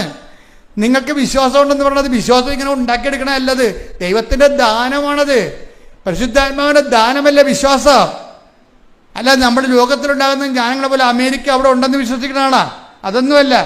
വിശ്വാസം ദൈവത്തിലുള്ള എല്ലാ കാര്യങ്ങളും, ദൈവികമായ നടപടിക്രമങ്ങൾ, ജീവിതത്തിൽ സംഭവിക്കുന്ന ഓരോ വിഷയങ്ങൾക്കും ദൈവത്തിൻ്റെ പാദസ്വനങ്ങളുണ്ടെന്ന് മനസ്സിലാക്കുന്നതിനുള്ള പരിശുദ്ധാത്മാവ് നോക്കുന്ന വിവേചന ശക്തിയാണ് വിശ്വാസം. അപ്പം ആ വിശ്വാസം എന്ന് പറഞ്ഞാൽ ദൈവദാനം തന്നെയാണ്. വിശുദ്ധി പോയാൽ വിശ്വാസം കുറയും. പക്ഷേ അപ്പോൾ എന്താ വേറെ ഒരു ഗുണം ചെയ്ത്? അപ്പോഴേ ഇവിടെ എന്താ സംഭവിച്ചിരിക്കണത്? ഇവർക്ക് വിശ്വാസമില്ലെങ്കിലും നമ്മൾക്ക് ഈ പ്രിൻസിക്കാണ് വിശ്വാസം ഇല്ലെന്ന് പറയണത്. പക്ഷേ ആർക്കാണ് വിശ്വാസം ഉള്ളത്? ജിൻസിക്ക് വിശ്വാസമുണ്ട്. അവൾ പറയണേ എൻ്റെ വിശ്വാസത്തിലാണ് ഇത് വർക്കൗട്ട് ചെയ്തിരിക്കണമെന്ന് പറയും. നിങ്ങൾ ഈ വർഷം കയറിപ്പോന്ന് പറയും. അത് അവരുടെ വിശ്വാസത്തിലല്ല. ആരാണ്? ചെയ്ത് കൊടുത്തവൻ്റെ, അവിടെ നെറ്റിക്ക് കുരിശിട്ടവൻ്റെ കിട്ടവളുടെ വിശ്വാസത്തിൻ്റെ അടിസ്ഥാനത്തിലാണ് ഗ്യാരണ്ടി ചെയ്യണത്. അന്ന് രാത്രി ഒരു സംഭവം നടക്കും. അന്ന് രാത്രി ഈ പ്രിൻസിയുടെ നെറ്റിയിൽ ജിൻസി കുരിശിട്ട ദിവസം രാത്രി ഒരു സംഭവം നടക്കും. ഒരു ചേടത്തി വരും ബെഡ്റൂമിലേക്ക് രാത്രി, ദർശനത്തിലാണ്. അവർ ജുമ്മ വന്ന് കയറി ഇറങ്ങിപ്പോകും. കുറച്ച് കഴിയുമ്പോൾ അവിടെ മരിച്ചുപോയ അവിടെ അമ്മായിയപ്പൻ ഇവളുമായിട്ട് കൊണ്ട വൈരാഗ്യമായിരുന്നു. അവളുടെ ആ വൈരാഗ്യം ഇപ്പോഴും ഇവളുടെ മനസ്സിലുണ്ട്. പക്ഷെ ആ മനുഷ്യൻ സ്വപ്നത്തിൽ വരും. ഞാൻ പറയും, പ്രിൻസി എല്ലാം ശരിയാവും. അപ്പോഴും മനസ്സിലായി. ഇതുടനെ ജിൻസിനെ വിളിച്ച് ഇവൾക്കാണെങ്കിൽ വല്ലാത്ത രീതിയിൽ ഷിവർ ചെയ്യാൻ തുടങ്ങി ഈ കാഴ്ചയോടുകൂടി. ഭയങ്കര ഭീതിപ്പെടും. അതായത് സന്തോഷകരമായ സുഗതമായ എന്നാൽ ദൈവ സാന്നിധ്യത്തിൻ്റെ ഭീതിതമായ ഒരു കാഴ്ചയാണ്. ഒരു സ്ത്രീ വന്ന് ഇറങ്ങിപ്പോകുന്നു. അത് പോയി സെക്കൻഡുകൾക്കുള്ളിൽ മരിച്ചുപോയ അമ്മായിയപ്പൻ സ്വപ്നത്തിൽ വന്നിട്ട് പറയും, പ്രിൻസി എല്ലാം ശരിയാകും. ഇത് പറയണ കൂടി ഇവർക്ക് വല്ലാത്തൊരു കോൺഫിഡൻസ് വരും. ഇവർ തിരിച്ച് വിളിക്കും. രാവിലെ എഴുന്നേറ്റ് ജിൻസിയെ വിളിക്കും. ജിൻസി ഇന്നലെ രാത്രി ഇങ്ങനെ ഒരു സംഭവം ഉണ്ടായി. അപ്പോൾ പറഞ്ഞു, ഒന്നും നോക്കണ്ട, അത് മാതാവാണെന്ന് പറയും. ഒന്നും നോക്കണ്ട, അത് മാതാവാണെന്ന് പറയും. ഇനിയിപ്പോൾ കുഴപ്പമില്ല, പെട്ടെന്ന് ആപ്ലിക്കേഷൻ പുട്ടപ്പ് ചെയ്യാൻ പറയും. ന്യൂസിലൻഡിലേക്ക് ആപ്ലിക്കേഷൻ പുട്ടപ്പ് ചെയ്യാൻ പറയും. അപ്പോഴുടനെ ഇവർക്ക് പേടി, പരീക്ഷ ജയിക്കുകയോ ഇല്ലേന്ന്. പരീക്ഷയ്ക്ക് അമ്മ ജയിപ്പിച്ചിരിക്കും. എന്താണ്? സഞ്ചാരി മാതാവാണ്. നിൻ്റെ 39 വയസ്സ് 40 വയസ്സൊന്നുമല്ല. അമ്മ ഫയലെടുത്ത് പച്ചമണിക്ക് ഒപ്പിട്ട് കഴിഞ്ഞാൽ അവൻ പറയണ പോലെ ചെയ്താൽ കണ്ട് നമ്മൾ മുന്നോട്ട് പോകും. എല്ലാ സ്ഥലങ്ങളിലും പച്ചടിച്ച് പോകും. എന്താ കാര്യം? ആൾ ഓൺലൈനിൽ നിൽക്കുകയല്ലേ. അവൾ പരീക്ഷ എഴുതി. ഒരിക്കലും ചിന്തിക്കാത്ത വിധത്തിൽ അവൾ പരീക്ഷ ജയിച്ചു. അപ്പോൾ ഉടനെ ഇവള് എല്ലാ സാധനവും എടുത്ത് പേപ്പറെല്ലാം റെഡിയാക്കി ഏജൻസിക്ക് കൊടുത്തപ്പോൾ ഏജൻസി പറഞ്ഞ്, ഇത് ANM അല്ലേ, ഇത് നിങ്ങളിവിടെ ഹോം നേഴ്സല്ലേ, നിങ്ങൾ സർവീസ് നേഴ്സിൻ്റെ സർട്ടിഫിക്കറ്റ്, നിങ്ങൾ സർവീസ് നേഴ്സായിരുന്നതിൻ്റെ സർട്ടിഫിക്കറ്റ് വേണമെന്ന് പറഞ്ഞു. എക്സ്പീരിയൻസ് സർട്ടിഫിക്കറ്റ് വേണമെന്ന്. അപ്പോൾ എക്സ്പീരിയൻസ് സർട്ടിഫിക്കറ്റ് ഇപ്പോൾ ഓരോരുത്തരാണ് കള്ള സർട്ടിഫിക്കറ്റ് ഉണ്ടാക്കി കൊടുക്കുന്നുണ്ടല്ലോ. അപ്പോൾ അത് എല്ലാ യൂറോപ്യൻ രാജ്യങ്ങൾക്ക് അറിയാം കള്ള സർട്ടിഫിക്കറ്റ് ആണ്. ഇപ്പോൾ കുമ്പനാട് യൂണിവേഴ്സിറ്റി എന്നൊക്കെ പറഞ്ഞുകൊണ്ട് ആൾക്കാർ ഏത് യൂണിവേഴ്സിറ്റി അങ്ങനെയൊന്നും ഉണ്ടാകത്തില്ലേ, ആരാണ്ട് എഴുതി കൊടുക്കണ. അപ്പോൾ അങ്ങനെയൊക്കെ സർട്ടിഫിക്കറ്റ് കൊടുക്കണം. കാരണം ഇപ്പോൾ സായിപ്പിനും ഇസ്തായിക്കാർക്കും അറിയാം ഈ എക്സ്പീരിയൻസ് സർട്ടിഫിക്കറ്റ് എല്ലാം കള്ള സർട്ടിഫിക്കറ്റ് ആണെന്ന് പറയും. പിന്നെ നിങ്ങൾക്ക് പണി തരാതിരിക്കാൻ വേണ്ടി അവർക്ക് അവിടെ കോവിഡ് കഴിഞ്ഞപ്പോൾ കുറേ ആൾക്കാർ മരിച്ചു പോയത് കാരണം നിങ്ങളെ കളയാൻ പറ്റാത്തത് കൊണ്ട് അവരങ്ങ് വെച്ചുകൊണ്ടിരിക്കുന്നതാണ്. എപ്പോഴായാലും നമുക്ക് പണി കിട്ടും. അപ്പോൾ എപ്പോഴും നമ്മൾ ശ്രദ്ധിക്കണം. അതായത് അതുകൊണ്ട് തന്നെ ഇപ്പം അവരെന്താ ചോദിച്ചിരിക്കണമെന്ന് അറിയാം. ഇവരോട് പ്രിൻസിയോട് ചോദിച്ചിരിക്കണത്, അവർ പറഞ്ഞു, നിങ്ങൾ ബാങ്കിൽ നിന്ന് സാലറി മാറിയ ബാങ്കുകാരുടെ സ്റ്റേറ്റ്മെൻറ്റ് തരാൻ പറയും. അപ്പോഴേ അതിലെ പ്രശ്നം. സർവീസ് ബാങ്കിൽ നിന്ന് സാലറി മാറി എടുത്തിട്ടുള്ള ബാങ്കുകാരുടെ സർട്ടിഫിക്കറ്റ് തരാൻ പറയും. ഉടനെ ഇവർ ബോംബെയിൽ ഹോസ്പിറ്റലിൽ ജോലി ചെയ്തിട്ടുണ്ട്. ഇവർ സാലറി മാറിയ ബാങ്കിലേക്ക് വിളിക്കും. ബാങ്കിലേക്ക് വിളിക്കുമ്പോൾ അങ്ങനെ എന്തോ ഹിന്ദിയൊക്കെ പറഞ്ഞ് സംഭവം എസ് എന്നൊക്കെ പറഞ്ഞ് അത് പുതിയ മാനേജറാണെന്ന് അയാൾ ക്ലോസ് ചെയ്തു. പിന്നെ ഇവർക്ക് ഇപ്പോൾ സാലറി കൊടുത്തില്ല. അയാൾക്ക് എന്താ? അതൊന്നും ചെയ്ത് കൊടുക്കത്തില്ല ആരും. അപ്പോഴും ഉടനെ ഇത് പിന്നെ തടസ്സമല്ല വന്നത്. അപ്പോൾ ഉടനെ ഇവൾ വീണ്ടും ഉടമ്പടിയെ ഉടമ്പടി സ്ട്രോങ് ആക്കി വെച്ചും ജിൻസിനെ വിളിക്കുമ്പോൾ പറഞ്ഞ് നീ കുഴപ്പമില്ല, നിനക്ക് പരിചയമുള്ള ബാങ്കുകാരെ വിളിക്കാൻ പറയും. അപ്പോൾ പരിചയമുള്ള ബാങ്കുകാർ ഇവളുടെ അക്കൗണ്ട് ബാങ്കുകാരനെ വിളിച്ചും പറയും, സാറേ എനിക്കിങ്ങനെ പ്രശ്നമുണ്ട്, എന്നെ സഹായിക്കണം, സാർ ആ ബാങ്കിലോട്ട് വിളിക്കാൻ പറയാം, ബോംബെയിലാണ്. സാർ ആ ബാങ്കിലോട്ട് വിളിച്ച് പറഞ്ഞ് ജിൻസി എൻ്റെ കസ്റ്റമറാണ്, അവരവിടെ സാലറി പേയ്മെൻറ്റ് നടത്തിയിട്ടുള്ളതാണ് നിങ്ങൾ, അതുകൊണ്ട് അതിൻ്റെ ഒരു ബാലൻസ് ഷീറ്റ് ഇങ്ങോട്ട് തരാൻ പറയും. അത് 24 മണിക്കൂറിൽ ആ ബാലൻസ് ഷീറ്റ് കമ്പ്യൂട്ടറിൽ വരും. എന്നിട്ട് കഴിഞ്ഞാൽ അതേ പെട്ടെന്ന സംഭവങ്ങൾ. അതായത് എന്ത് തടസ്സം ഉണ്ടായാലും ഉടമ്പടിയിലാണെങ്കിൽ അമ്മ കുജിക്കണ പച്ച മനുഷ്യന് ഒപ്പിട്ടല്ലേ, ഇതിങ്ങനെ കയറി പോകും. അതിനുശേഷം അപ്പോൾ ഇതെല്ലാം കൊണ്ടുപോയി ഏജൻസിക്ക് കൊടുക്കും. ഏജൻസി പേപ്പറെല്ലാം പരിശോധിച്ച് നോക്കിയപ്പോഴാണ് പറഞ്ഞ്, മാഡം ഈ സംഭവം നടക്കത്തില്ല കേട്ടാ. എന്താ കാര്യം? നിങ്ങൾക്ക് 39 വയസ്സുണ്ട്. ഈ 39 വയസ്സുള്ള ആൾക്കാരെ നമ്മൾ വിസയ്ക്ക് ന്യൂസിലൻഡിലോട്ട് വെച്ച് കൊടുത്തു കഴിഞ്ഞാൽ ഉള്ള കുഴപ്പമെന്ന് പറയണത് ഇത് പക്ക റിജക്റ്റ്, അപ്പോൾ തന്നെ ഓട്ടോമാറ്റിക് റിജക്റ്റഡ് ആവും. റിജക്റ്റ് ആയത് കൊണ്ട് പ്രശ്നമില്ല, ഞങ്ങളുടെ ഏജൻസിയുടെ സക്സസ് റേറ്റിംഗ് പോകും. ഗൂഗിൾ അടിച്ച് നോക്കിയിട്ട് ആൾക്കാർ ഏജൻസിനെ സെർച്ച് ചെയ്യത്തില്ലേ, ഇപ്പം റേറ്റിംഗ് നോക്കുമ്പോൾ റിജക്ഷൻ റേറ്റാണ് ഇവർക്ക് കൂടുതലെന്നുണ്ടെങ്കിൽ നിങ്ങൾ കൊണ്ടുവന്ന് ഇവിടെ ഇതിൻ്റെ അകത്ത് നിങ്ങളുടെ റിജക്റ്റ് ആയി കഴിഞ്ഞാൽ ഞങ്ങളുടെ സക്സസ് റേറ്റ് പോകും, അതുകൊണ്ട് ഞങ്ങളത് ചെയ്യത്തില്ല എന്ന് പറയും. അത് ഭയങ്കര സങ്കടമായി. അപ്പോൾ ഇവിടെ ഇവളെന്ന് വെച്ച് അപ്പോൾ അതിനുള്ളിൽ ഇവൾ പറഞ്ഞ് ഒരു വാക്കുകൾ പറയും ഏജൻസിയോട്, ഇത് നിങ്ങൾ വിടണം, ഇല്ലെങ്കിൽ എന്നെ കത്തി കുത്തണ പോലെയാണ് കാര്യം. ഇത് വിട്ടാൽ പിറ്റേ ആഴ്ച, ഇതിന് 14 ദിവസമൊന്നും വേണ്ട, ഇത് പിറ്റേ ആഴ്ച ഇത് അവർ അംഗീകരിക്കും. എന്താ വെച്ചാൽ ഞാൻ ഉടമ്പടിയിലാണെന്ന് പറയും ഇവൾ. അതാണ് പ്രശ്നം. ഇപ്പോഴാണ് ശരിക്കും പറഞ്ഞാൽ ഈ പ്രിൻസി എന്ന ലേഡി കറക്റ്റ് ദൈവ പൈതലായി കൺവേർട്ട് ചെയ്യണം. എന്താണ് വിശ്വാസത്തിലേക്ക് വരുന്ന കണ്ടില്ലേ, അവർ ഏജൻസിയോട് പറയുന്നത് എന്താണ്, ഇത് വെച്ചാൽ ഞങ്ങളുടെ സക്സസ് റേറ്റ് പോകുമെന്ന് പറയുമ്പോഴാണ് ഏജൻസിയോട് പറയണത് ഇത് വെക്കുക, ഇത് 14 ദിവസം പോലും വേണ്ടി വരത്തില്ല, 6 ദിവസം കൊണ്ട് ശരിയാവും. കാര്യം എന്താണ്, ഞാൻ ഉടമ്പടിയിലാണ്, സഞ്ചാരി മാതാവ് എംബസി ചെല്ലുമെന്ന് പറയും. അപ്പോൾ ഇവരുടെ നിശ്ചയദാർഢ്യം കണ്ടപ്പോൾ അവരെടുത്ത് വെച്ച് അവർ അക്സെപ്റ്റ് ചെയ്തപ്പോൾ എന്നാ പറ്റിയിരിക്കണത്, ഈ 39 വയസ്സുള്ള ആളിന് അവൾ പറഞ്ഞ പോലെ 6-ാം ദിവസം വിസ അടിച്ചു വന്നു. അവൻ്റെ അകത്ത് വരുന്ന വിഷയം എന്ന് വെച്ച് കഴിഞ്ഞാൽ നമ്മളെ ഞെട്ടിപ്പിക്കുന്നത് എന്താണെന്ന് അറിയാമോ, ഇവളുടെ കൂടെ ഇൻ്റർവ്യൂവിന് പോയ ആൾക്കാരുണ്ട്, ഇവളുടെ കൂടെ ടെസ്റ്റ് എഴുതാൻ പോയ ആൾക്കാരുണ്ട്, അവരെല്ലാം നല്ല ഇംഗ്ലീഷ് മീഡിയമാണ്, അവരെല്ലാം ഫ്രഷ് ഹാൻഡ്സാണ്. അതേസമയം തന്നെ അവർക്ക് ആർക്കും വിസ ഇല്ല, ഇവർക്ക് മാത്രമേ വിസയുള്ളൂ. ഈ സാക്ഷ്യം പ്രിൻസി ഇവിടെ പറയുമ്പോൾ എൻ്റെ മനസ്സിൽ വന്നത് എന്താണെന്ന് അറിയാമോ, സിംഹക്കുട്ടികളെ പരിശുദ്ധ പരമദിവ്യകാരുണ്യത്തിന് സങ്കീർത്തനം 34:10 സിംഹക്കുട്ടികൾ പറഞ്ഞേ, സിംഹക്കുട്ടികൾ ഇരക്കിട്ടാതെ വിശന്ന് വലഞ്ഞേക്കാം. കർത്താവിനെ അന്വേഷിക്കുന്നവർക്ക് ഒന്നിനും കുറവുണ്ടാവുകയില്ല. അപ്പോഴേ കഴിവുള്ളവരും അതുപോലെ തന്നെ മെരിറ്റുള്ള ആൾക്കാർ, അതാണ് സിംഹക്കുട്ടി എന്ന് പറയുന്നത്. സിംഹക്കുട്ടികളുണ്ടാകും, മെരിറ്റുള്ളവരുണ്ടാകും, അവർക്ക് ചിലപ്പോഴേ ഇൻ്റർവ്യൂ പാസ്സാകത്തില്ല, വിസ പാസ്സാകത്തില്ല. പക്ഷേ കർത്താവിനെ അവിടെ കക്ഷിയാക്കുന്നത് എന്താണ്, ഒന്നിനും കുറവുണ്ടാവുകയില്ല. അപ്പം അതാണ് ഉടമ്പടിയുടെ പ്രശ്നം എന്ന് പറയുന്നത്. ഞാൻ എപ്പോഴും നിങ്ങളോട് പറയും, ഇത് നോട്ട് ബൈ മെറിറ്റിലാണ് വർക്ക് ചെയ്യണത്, നിങ്ങളുടെ കഴിവ് കൊണ്ടല്ല, ദൈവത്തിൻ്റെ കൃപ കൊണ്ടാണ്. അതായത് ഒരു വിഷയം എപ്പോഴും നമ്മൾ ശ്രദ്ധിക്കണം, ഒരു വിഷയം എൻ്റെ മക്കളെ, അതായത് ഒരു വിഷയം എടുത്താൽ പൊങ്ങാത്തതാകുമ്പോഴേ അതിൻ്റെ അർത്ഥം എന്താണ്, ഇത് ഉടമ്പടിയുടെ പരിധി വരുന്ന സബ്ജക്റ്റാണെന്നാണ്. സാധാരണ പ്രാർത്ഥന കൊണ്ട് അത് നടക്കത്തില്ലെന്ന് എൻ്റെ അർത്ഥം. എന്താ കാര്യം, അത് നമുക്ക് നമ്മുടെ കഴിവിനും നമ്മുടെ പരിധിക്കപ്പുറത്താണ്. നമ്മുടെ പരിധിക്കപ്പുറത്തേക്കൊരു വിഷയം വന്നാൽ പിന്നെ എന്താണ്, അപ്പം നിങ്ങളോർക്ക് ഞങ്ങൾ ഉടമ്പടിയിലാണല്ലോ അച്ചോ, ഞങ്ങൾ ഉടമ്പടി എടുത്തിട്ട് കാര്യമില്ല. ഉടമ്പടിയിൽ നിങ്ങൾ ആക്ടിവേറ്റ് ചെയ്യണം. അത് ദൈവത്തിന് എന്താ പ്രശ്നം വെച്ച് കഴിഞ്ഞാൽ, നമ്മൾ ഉടമ്പടി എടുക്കുന്നതും ദൈവവും അത് ഏറ്റെടുക്കുന്നതും തമ്മിൽ വ്യത്യാസമുണ്ട്. നിങ്ങളെപ്പോഴും പരാജയപ്പെടുന്നത് ഉടമ്പടി എടുക്കും നിങ്ങൾ, പക്ഷെ ദൈവം അത് ഏറ്റെടുക്കത്തില്ല. അവിടെയാണ് ഈ തകരാറ് വരണത്. ഏറ്റെടുക്കണമെങ്കിൽ നിങ്ങളുടെ സത്യസന്ധത നിങ്ങൾ തെളിയിക്കണം. പറഞ്ഞ മനസ്സിലായില്ലേ? ഉടമ്പടി എടുക്കണതും ഉടമ്പടി ദൈവം അത് ഏറ്റെടുക്കണതും തമ്മിൽ 2 സബ്ജക്റ്റാണ്. നമ്മുടെ ഏറ്റവും റിസ്ക് എന്ന് പറഞ്ഞാൽ ഉടമ്പടി എടുക്കണമല്ല. ഉടമ്പടി എടുക്കണമെങ്കിൽ ആലപ്പുഴ വന്ന് 4 മണിക്കൂർ ചെലവഴിക്കണമെന്നേ ഉള്ളൂ. ഇത് തന്നെ ഇത്രയും കോംപ്ലിക്കേറ്റഡ് വെച്ചിരിക്കുകയാണ്. എന്താ കാര്യം? വയ്യാവേലികളും വഴിയേ പോണവരും വന്ന് ഉടമ്പടി എടുക്കാതിരിക്കാൻ വേണ്ടിയാണ്.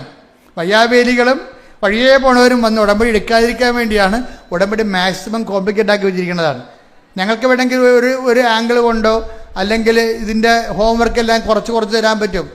ഇത് കൂട്ടുക എന്നല്ല, ഹോംവർക്ക് കുറയ്ക്കുകയില്ല. കാര്യം വെച്ചാൽ ഹോംവർക്ക് വൃത്തിമനായിട്ട് ചെയ്യണ ആൾക്കാർ ദൈവസ്നേഹം ഉള്ളവർക്ക് അത് ചെയ്യാൻ പറ്റത്തുള്ളൂ. ദൈവത്തിൻ്റെ വിശ്വാസമുള്ളവർക്ക് ചെയ്യാൻ പറ്റത്തുള്ളൂ.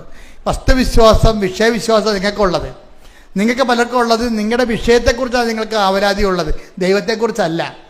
ഞങ്ങളൊക്കെ ഇവിടെ ഈ ഉടുപ്പ് വിട്ട് നിൽക്കുന്നതും നിങ്ങളൊക്കെ എല്ലാം ഇവിടെ വന്നിരിക്കുന്നതിൻ്റെ പിന്നിലെ ഒരു ജന്മമുണ്ട്. എന്താ? ദൈവത്തെക്കുറിച്ച് മാത്രം ചിന്തിച്ച് ദൈവത്തിന് അറിയാത്തത് അറിയിക്കണം, അറിഞ്ഞവരെ ആഴപ്പെടുത്തണമെന്നും പറഞ്ഞ് ജീവിച്ചു കൂട്ടിയ ഒരു ജീവിതമുണ്ട്. അതാണ് ഇതിൻ്റെ ബേസ് എന്ന് പറയണത്.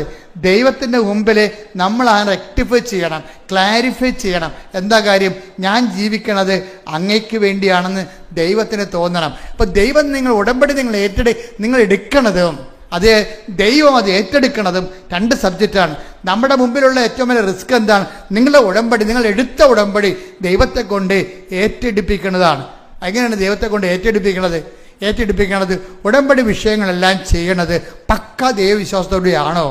പക്കാ ദൈവസ്നേഹത്തോടുകൂടിയാണോ? ഉടമ്പടി കാലം കഴിഞ്ഞ് നിങ്ങൾ ദൈവത്തിൻ്റെ മുമ്പിൽ ദൈവ പൈതലിനെ പോലെ ജീവിക്കുമോ? ഇതെല്ലാം ദൈവം ഇങ്ങനെ ചോദിച്ചുകൊണ്ടേയിരിക്കും. ഉടമ്പടി കാലം കഴിഞ്ഞ് നിങ്ങളുടെ അവസ്ഥയെക്കുറിച്ചാണ് നിങ്ങളെപ്പോഴും അഡ്രസ്സ് ചെയ്യേണ്ടത്. ഉടമ്പടി കാലത്ത് ചിലപ്പോൾ നിങ്ങൾ ഇതെല്ലാം പാലിക്കുമായിരിക്കും. അത് അങ്ങനെ പാലിക്കുന്നതിന് കുഴപ്പമൊന്നുമില്ല. കേവല വിശ്വാസമുള്ളവർക്ക് എല്ലാം പാലിക്കാൻ പറ്റും. ഉടമ്പടിക്കാലം ആ 90 ദിവസം കഴിഞ്ഞ് ചില ആൾക്കാരെ പുതുക്കും, ചില ആൾക്കാരെ പുതുക്കത്തില്ല. ചില ആൾക്കാർ പുതുക്കിയില്ലെങ്കിലും പുതുക്കിയ പോലെ ജീവിക്കും. ചില ആൾക്കാർ പുതുക്കിയാലും പുതുക്കാത്ത പോലെ ജീവിക്കും. അവർ ഉടമ്പടി പുതുക്കും. ഇവിടെ വന്ന് അവിടെയും ക്ലാസ് കെട്ടി ഇവിടെയും ക്ലാസ് കെട്ടി ഇവിടെ ഒപ്പം എടുത്ത് കൗൺസിലർ ചോദിക്കുമ്പോൾ യെസ് ഇടവകെ പ്രവർത്തിക്കുന്നുണ്ട്, യെസ് ഉപവസിക്കുന്നുണ്ട്, യെസ് അതുപോലെ തന്നെ പ്രാർത്ഥിക്കുന്നുണ്ട്, യെസ് എല്ലാത്തിനും തലകുരിക്കും. ഒരു കുന്തവും ചെയ്യത്തില്ലെന്നറിയാം. നിങ്ങൾ ഉടമ്പടി ലക്ഷ്യം ദൈവമായിരിക്കണം, ദൈവത്തോടുള്ള സ്നേഹമായിരിക്കണം നിങ്ങൾ ഉടമ്പടി ജീവിക്കാനുള്ള കാരണം. കഴിഞ്ഞ ദിവസങ്ങളിൽ ഒരു പട്ടാളക്കാരൻ വന്ന് ഉടമ്പടി എടുത്ത് എനിക്കത് ഇഷ്ടപ്പെട്ട സാക്ഷി കേട്ടോ. അതുകൊണ്ട് ഞാൻ ഇതെടുത്ത് ആ പട്ടാളക്കാരൻ്റെ സാക്ഷി എടുക്കാൻ കാര്യം അതാണ്. അതായത് പട്ടാളക്കാരൻ്റെ പേര് ഷിബിൻ ആൻ്റണി. നിങ്ങൾ വയനാടുകാരാണ് പട്ടാളം. അതായത് ഈ ഇടുക്കിക്കാരനാണ് ഷിബിൻ ആൻ്റണി, ചെറുപ്പക്കാരനാണ്. അപ്പോൾ ഷിബിൻ ആൻ്റണിയുടെ ഉടമ്പടി കണ്ടൻറ്റിലെ ഭയങ്കര റിച്ച് കണ്ടൻറ്റാണ്. അതിൻ്റെ ഉള്ളടക്കങ്ങളെ ഭയങ്കര ധന്യമാണ്. എന്ന് വെച്ച് കഴിഞ്ഞാൽ എന്താ പ്രശ്നം വെച്ചാൽ ഷിബിൻ ആൻ്റണിയുടെ പ്രശ്നം നമുക്കറിയാം. നമുക്ക് ഷിബിൻ ആൻ്റണി പട്ടാളക്കാരനാണെങ്കിൽ 26 ലക്ഷം രൂപയുടെ കടമുണ്ട്. ആ കടം വീട് സ്ഥലത്തിനും വേണ്ടിയാണ് ബാങ്കിൽ വെച്ചിരിക്കുന്നത്. വീട് സ്ഥലമാണ് ബാങ്കിൽ വെച്ചിരിക്കുന്നത്. അപ്പോൾ ആ സ്ഥലം വെച്ചിരിക്കണമെന്നുണ്ടെങ്കിലും ആ സ്ഥലം ഇപ്പോൾ ജപ്തിയാകാൻ പോവുകയാണ്. വീടല്ല, സ്ഥലം ബാങ്കിൽ വെച്ച് എടുത്തിരിക്കണമെങ്കിലും ബാങ്കിൽ 26 ലക്ഷം രൂപ കടമായി. പക്ഷേ ബാങ്കുകാരന് എങ്ങനെ ഇന്ന് ലോണ് കൊടുത്തെന്ന് നമുക്കറിയാൻ പാടില്ല. വീടുണ്ടായിക്കൊണ്ട് കൊടുത്താണ് നമുക്ക് കുറേ ചോദ്യങ്ങൾ ഇനി അതിൻ്റെ അകത്തുണ്ടെങ്കിലും എനിക്ക് മനസ്സിലായത് ഞാൻ പറയുകയാണ്. ഇങ്ങനെയൊക്കെ 26 ലക്ഷം രൂപ കടം വന്നത് എങ്ങനെയാണ്? ഇയാളുടെ അമ്മയ്ക്ക് 2 ഓപ്പറേഷൻ വന്ന് നമ്മുടെ ജീവിതത്തിൽ സംഭവിക്കാവുന്നതാണ്. നമ്മളിങ്ങനെ ഇങ്ങനെ ബാലൻസിൽ ജീവിക്കാൻ പോകും. ബാലൻസിൽ ജീവിച്ച് കടം വരാതിരിക്കാൻ വേണ്ടി കോമാളിത്തരങ്ങളൊന്നും കാണിക്കാതെ വെടിപ്പും മെനയുമായിട്ട് ജീവിച്ച് പോവുകയാണ്. എന്താണ്? കടം വരാതിരിക്കാൻ വേണ്ടി നമ്മൾ ജീവിക്കുകയാണ്. പക്ഷേ എന്നാലും നമുക്ക് കടം വരുന്നുണ്ടാവും. കാര്യം രോഗങ്ങളൊക്കെ വന്നു കഴിഞ്ഞാൽ നമ്മൾ എന്ത് ചെയ്യും? ഓപ്പറേഷനൊക്കെ വന്നാൽ നമ്മൾ എന്ത് ചെയ്യും? അപ്പോൾ നമ്മൾ ബാങ്കിൽ നിന്ന് ലോൺ എടുക്കേണ്ടി വരും നമുക്ക്. ഇപ്പോൾ ഈ പട്ടാളക്കാരന് അമ്മയ്ക്ക് 2 മേജർ ഓപ്പറേഷൻ വന്നപ്പോൾ തന്നെ നല്ല കടമായി. അതിൻ്റെ പലിശ ഇപ്പോൾ 24 ലക്ഷം രൂപ കടമായി. 24 ലക്ഷം രൂപ കടമായെങ്കിലും വീട് അല്ല ആ പറമ്പ് ജപ്റ്റാകാൻ പോവുകയാണ്. പക്ഷെ ഒരു പ്രശ്നം എന്ന് വെച്ച് കഴിഞ്ഞാൽ അതൊക്കെ മുമ്പ് അത് വിറ്റ് മാറ്റിയ ഇയാൾ രക്ഷപ്പെടും. പക്ഷേ വിൽക്കാൻ പറ്റത്തില്ല. അതാണ് ആ മനുഷ്യൻ്റെ അവസ്ഥ. വിൽക്കാൻ പറ്റത്തില്ല. വിൽക്കാൻ പറ്റാത്ത എന്താണ്? ഈ ഷിബിൻ ആൻ്റണിയുടെ പറമ്പ് വിൽക്കാൻ പറ്റണില്ല. കാര്യം വഴിയില്ലാത്ത പറമ്പ് വിൽക്കാൻ പറ്റത്തില്ലല്ലോ. അപ്പം അങ്ങനെ ഒരു കുഴപ്പത്തിൽ ചാടിക്കും. ഈ ഷിബിൻ പറയണത്, ഞാൻ പട്ടാളത്തിൽ പോയതിന് എല്ലാ കൊല്ലം ലീവിന് വരും. ലീവിന് വരുമ്പോഴൊക്കെ അടുത്ത പറമ്പുകാരൻ്റെ വീട്ടിൽ പോയിട്ട് പട്ടാങ്ങിയായിട്ട്, ഈ പട്ടാളക്കാരനാണെങ്കിൽ നീ ജീവിക്കണ്ടേ, അയാൾ പട്ടാങ്ങിയോട് ചേട്ടാ എനിക്കൊരു വഴി തരുമോ ചേട്ടാ, വഴി തന്ന എൻ്റെ അമ്മയുടെ ഓപ്പറേഷൻ്റെ കടങ്ങളെല്ലാം പരിഹരിക്കും, അമ്മയുടെ ഓപ്പറേഷൻ്റെ പടക്കടമെല്ലാം പരിഹരിച്ചാൽ എനിക്കൊന്ന് തലയുയർത്തി നിൽക്കാൻ പറ്റും, എനിക്കൊരു ആ സ്ഥലം വിൽക്കാൻ പറ്റുമെന്ന് പറയും. അപ്പോൾ എത്രയോ വർഷം, 10-16 വർഷമായി ഈ മനുഷ്യൻ്റെ വീട്ടിൽ പോണത്. വഴി ചോദിച്ച് അയാൾ കൊടുക്കത്തില്ല. പരസ്യകരി കടം മൂക്ക് മുട്ടയായി, കടം, ഞങ്ങൾക്ക് ജീവിക്കാൻ പറ്റാത്ത അവസ്ഥയായി, സമാധാനം ഇല്ല. അപ്പനിപ്പം ജീവിച്ചിരിപ്പുണ്ട്, അമ്മയും ജീവിച്ചിരിപ്പുണ്ട്, പക്ഷെ സമാധാനമില്ല. കിട്ടുന്ന ശമ്പളം കൊണ്ട് പരസ്യപോലും അടക്കാൻ പറ്റാത്തത് കൊണ്ടാണല്ല ബാങ്കിലെ കടം ഇങ്ങനെ കയറിപ്പോയത്. വല്ലാത്ത രീതിയിൽ തകർന്നിരിക്കുകയാണ്. ജോലിയെ കൊണ്ടൊരു കാര്യമില്ല, ജീവിതമില്ല, ജോലിയുണ്ട് ജീവിതമില്ല, അങ്ങനെയുള്ള അവസ്ഥയാണ്. അപ്പോഴാണ് ഈ മനുഷ്യൻ്റെ വീട്ടിൽ ആരോ, അതാണ് നിങ്ങൾ പറയണതേ, നിങ്ങൾ ഇന്ന് വരെ അച്ഛൻ്റെ ധ്യാനം കൂടാത്ത ആൾക്കാരുണ്ട്. ഇന്ന് വരെ ഇവിടുന്ന് ഉടമ്പടി എടുത്തു പോകും, ഒരിക്കൽ പോലും ഒരു യൂട്യൂബിൽ നിന്ന് ഷെയർ ചെയ്ത് കൊടുക്കത്തില്ല, സാക്ഷി ഒന്ന് ഷെയർ ചെയ്ത് കൊടുക്കത്തില്ല, ഈ ചൊവ്വാഴ്ച ധ്യാനം ഒന്ന് കൂടത്തില്ല. ഒരു പരിപാടിയില്ല. വെറുതെ ആകപ്പാടെ അറിയാവുന്നത് തിരി തപ്പിയെടുത്ത് പോയി കത്തിക്കണ കാണാം. അതുതന്നെ എന്തൊരു കഷ്ടമാണെന്നറിയാമോ. എനിക്കാണെങ്കിൽ ഞാൻ ഈ ആൾത്താറയിൽ നിന്ന് ഇറങ്ങി എങ്ങാനും കൗണ്ടറിൽ ഇരിക്കുകയാണെങ്കിൽ എനിക്കത് കൈകാര്യം ചെയ്യാൻ പറ്റും. കാര്യം 50% ആൾക്കാരെ ഗുഡ് ബൈ പറഞ്ഞ് വിടാൻ പറ്റും. കാര്യം ഒരു മനുഷ്യന് ഉടമ്പടി എടുക്കാനുള്ള യോഗ്യതയില്ല, ഇവർ ചെയ്യത്തില്ല, അതാണ് വിഷയം. അപ്പം അതുകൊണ്ട് തന്നെ ഇങ്ങനെ കുറേ കള്ളനാണയങ്ങൾ ഉടമ്പടി എടുത്തിട്ടുണ്ട്. കാര്യം അവരത് ചെയ്യത്തില്ല. ചെയ്യണവർ ദൈവസ്നേഹത്തോടെ അല്ല ചെയ്യണത്, വല്ലപാടും ഒപ്പിച്ചുണ്ടാക്കുകയാണ് ചെയ്യണത്. കാര്യം കാണാൻ വേണ്ടി ഇടയ്ക്കിടയ്ക്ക് അവരുടെ കാര്യം നടന്നോ എന്ന് ചിന്തിക്കും. ദൈവത്തിൻ്റെ കാര്യത്തെക്കുറിച്ച് നല്ല ദൈവസ്നേഹത്തോടെ ചെയ്യണം, ദൈവത്തിന് വേണ്ടിയാണ് ജീവിക്കണമെന്ന് ദൈവത്തിന് തോന്നിയാലാണ് ഈ ഉടമ്പടി ദൈവം ഏറ്റെടുക്കത്തുള്ളൂ. പക്ഷേ ഷിബിനെ സംബന്ധിച്ചിടത്തോളം അയാളൊരു പട്ടണക്കാരനാണെങ്കിൽ അയാൾ പറയണേ, ഞാനിങ്ങനെ പട്ടണത്തിൽ ഇങ്ങനെ നോക്കി നടക്കും, ആർക്കാണ് പ്രയാസം ഉള്ളതെന്ന് നോക്കി നടക്കും. ഞാൻ ഉടമ്പടിയിലല്ലേ, അപ്പം നോക്കി നടക്കുന്നതിന് എന്ത് ചെയ്താൽ ഞാനൊരു പഞ്ചാബുകാരനെ കണ്ടുപിടിച്ച്, അയാൾ എപ്പോഴും ഒരു മരച്ചോട്ടി ഇരിപ്പുണ്ട്, പാവപ്പെട്ടവനാണ്, ധർമ്മക്കാരനാണ്. അപ്പം ഞാൻ എന്ത് ചെയ്യും, എൻ്റെ ഇൻ്റർവെല്ല് ഉണ്ടാക്കി എല്ലാ ദിവസവും ആവശ്യമായ ഭക്ഷണം ഞാൻ കൊടുക്കും. അതാണ് അയാൾ പട്ടാളക്കാരനാണ്, അയാൾ ഡ്യൂട്ടിയിലാണ്. ഡ്യൂട്ടിയിൽ നിന്ന് സമയം കണ്ടുപിടിച്ചിട്ട് ഈ മരച്ചോട്ടി റോഡ് സൈഡിലിരിക്കുന്ന ഗ്രാമങ്ങളിലിരിക്കുന്ന പട്ടാളക്കാർ ഈ പഞ്ചാബുകാരന് അയാൾ തിരക്കി പോയിട്ട് അയാൾക്ക് ഈ ഭക്ഷണം കൊടുക്കും. അപ്പോൾ എന്താണ്, ദൈവ തിരുസന്നിധിയിൽ ഇയാൾ ഷിബിൻ വിശ്വസ്തനാണ്.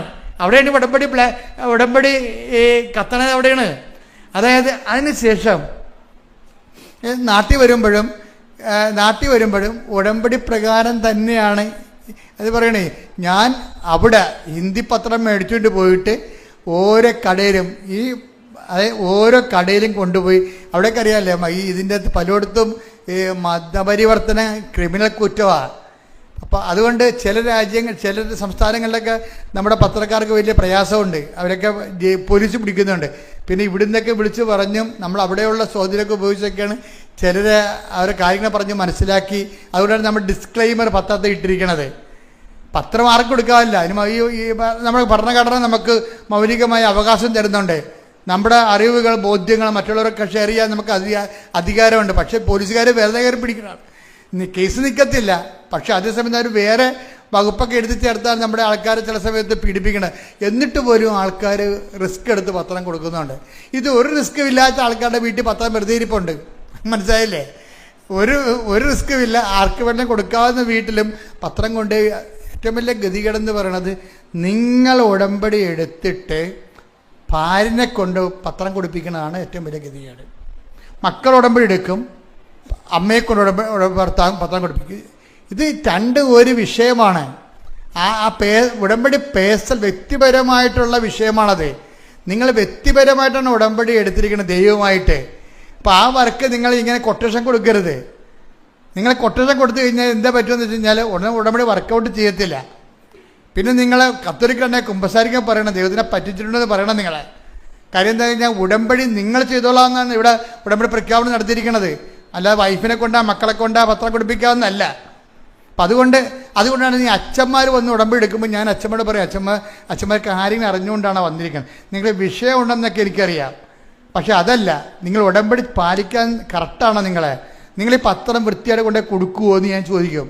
കൊടുക്കാൻ ഉദ്ദേശിക്കുന്നില്ലെങ്കിൽ അച്ഛൻ എടുക്കരുത്, അച്ഛൻ പ്രാർത്ഥിച്ചിട്ട് പോയിക്കളാൻ പറയും. അപ്പം അച്ഛന്മാരുടെ വരെ ഞാൻ ഇങ്ങനെ പെരുമാറണത്. അപ്പം നിങ്ങളോടൊക്കെ ഉള്ള അവസ്ഥ എന്തായിരിക്കും?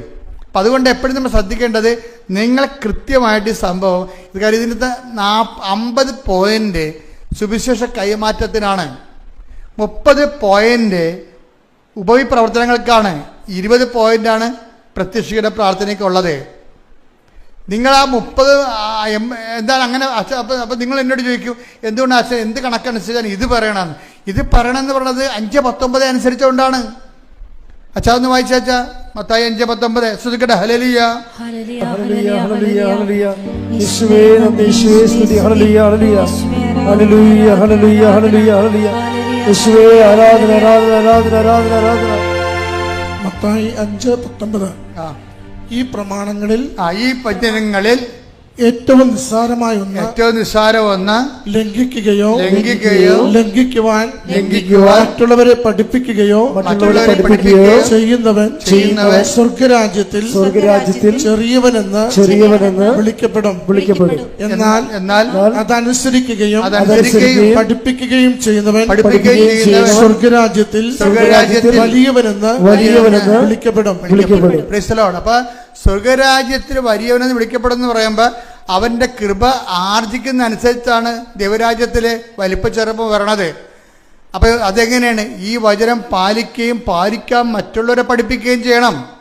അല്ലാതെ നിങ്ങൾ ഉടമ്പടി എടുത്തിട്ട് ഭാര്യനെ കൊണ്ട് പഠിപ്പിച്ചിട്ട് കാര്യമില്ല. അത് വളരെ സീരിയസ് വിഷയമാണത്.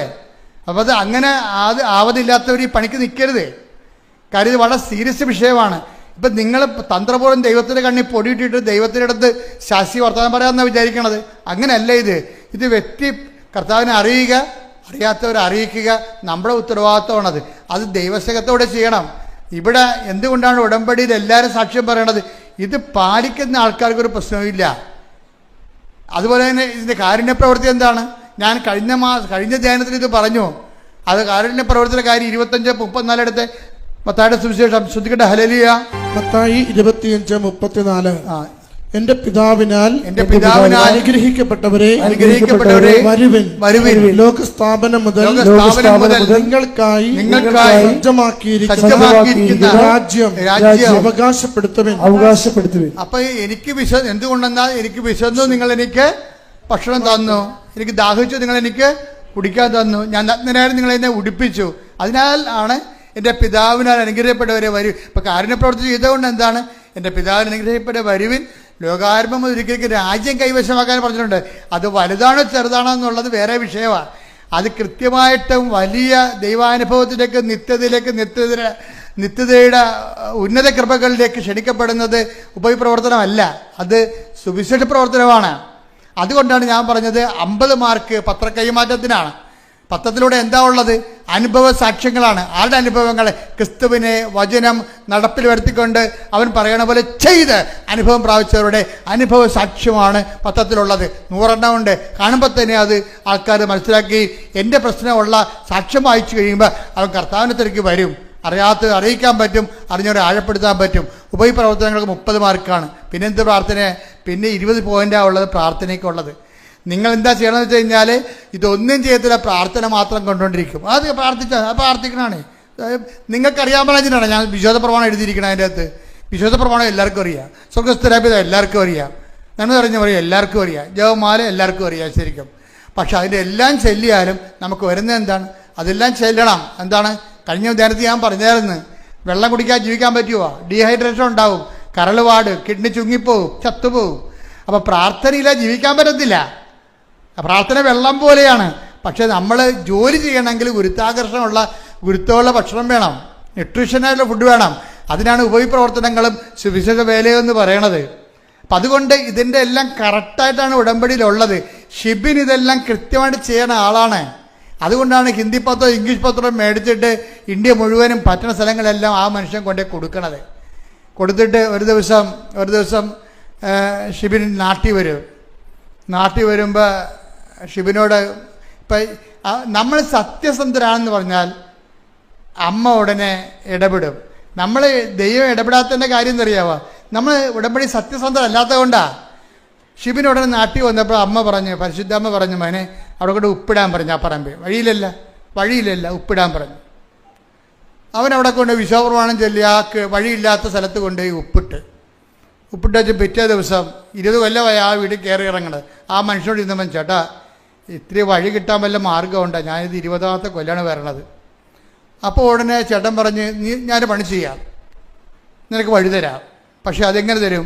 സൈഡിൽ കൂടി തരാം. അത് തോടാണത്, അതിന് നികർത്തിയെടുത്തോളാൻ പറഞ്ഞു. അപ്പോൾ വഴി കിട്ടുമെന്നായി. പക്ഷേ എന്താണ്, നികർത്തിയെടുക്കുക. അപ്പോൾ നികർത്തിയെടുക്കുമ്പോൾ എത്രയാവും? 26 ലക്ഷം രൂപയാവും. തോട് നികർത്തണ്ടേ? അപ്പോൾ 26 ലക്ഷം രൂപ കടമുണ്ട്. പറമ്പ് വിറ്റച്ചിൽ 15 കൂടെ കിട്ടുമായിരിക്കും. പക്ഷെ എന്നാലും അത് വലിയ പാടാണ്, ഒന്നും മിച്ചമുണ്ടാകത്തില്ല കയ്യിൽ. അപ്പോൾ ഉടനെ എന്നാലും നാളെ അത് നികർത്താവുന്ന രീതിയിൽ തന്നെ ഇവൻ തീരുമാനിച്ചു. അപ്പം നികർത്തൽ എവിടെ തൊട്ട് എവിടം വരെയാണ് നികർത്തേണ്ടതെന്ന് കാണിക്കാൻ വേണ്ടി പിറ്റേ ദിവസം ഈ ലാൻഡ് ഓണർ വരും. ലാൻഡ് ഓണർ വരുമ്പോൾ ലാൻഡ് ഓണർ നികർത്തണ സ്ഥലത്ത് വന്ന് നിന്നേച്ചും തിരിഞ്ഞു നടന്ന് പോകും. അപ്പോൾ ഷിബിം ഈ പട്ടാളക്കാരൻ വിളിക്കും, ചേട്ടാ ഇവിടെ അല്ലേ ഇന്നലെ വഴി തരാമെന്ന് പറഞ്ഞത്, ഇനി ഇയാൾ ഇതിൻ്റെ ഐഡിയ മാറിയാന്ന് അറിയാൻ വേണ്ടി പുള്ളി ആശങ്കയോടെ വിളിക്കും, ചേട്ടാ ഇവിടെയാണല്ലോ പറഞ്ഞത് എന്ന് പറഞ്ഞ് വെച്ചും ഈ പട്ടാളക്കാർ ഈ ലാൻഡ് ഓണർ ജോലി ആ പറമ്പിൻ്റെ ഉടമസ്ഥൻ അറിയാതെ ഇവൻ ഉപ്പിട്ട സ്ഥലത്ത് പോയി നിൽക്കും. എന്നിട്ട് പറയും, നിനക്ക് ഇവിടുന്ന് വഴി തരാമെന്ന് പറയും. ഇതാണ് കൃപാസനം മാതാവെന്ന് പറയണത്. ഷിബിൻ എവിടെയാണ് കൊണ്ട് ഉപ്പിട്ടത് അവിടെ കൊണ്ടുവന്ന് മാതാവ് ഈ ലാൻഡ് ഓണറിനെ കൊണ്ട് നിർത്തിയിട്ട് അവിടുന്ന് വഴി അളന്ന് കൊടുക്കും. ഇപ്പോൾ നിങ്ങൾക്ക് മനസ്സിലായില്ലേ, 20 കൊല്ലമായി നടക്കുന്നത്. ഇത് നോട്ട് ബൈ മെറിറ്റ് വർക്ക് ചെയ്യണത്. ഇവൻ ഉടമ്പടി സത്യസന്ധനാണ്. അവൻ്റെ ഉടമ്പടി അമ്മ ഏറ്റെടുത്തിരിക്കുകയാണ്. ഉടമ്പടി എടുത്തിട്ട് കാര്യമില്ല, അമ്മ അത് ഏറ്റെടുക്കണം. അമ്മയ്ക്ക് തോന്നണം നിങ്ങൾ ചെയ്തിരിക്കുന്ന കാര്യങ്ങൾ ദൈവത്തിന് വേണ്ടിയാണ്, സത്യസന്ധമാണെന്ന്. അങ്ങനെ ഒരു നിമിഷം ദൈവത്തെ കൊണ്ട് തോന്നിപ്പിക്കാൻ ഇടയായ പിന്നെ നിങ്ങൾക്ക് തിരിഞ്ഞു നോക്കേണ്ടി വരത്തില്ല. ശ്രുതിക്കട്ടെ ഹല്ലേലൂയ.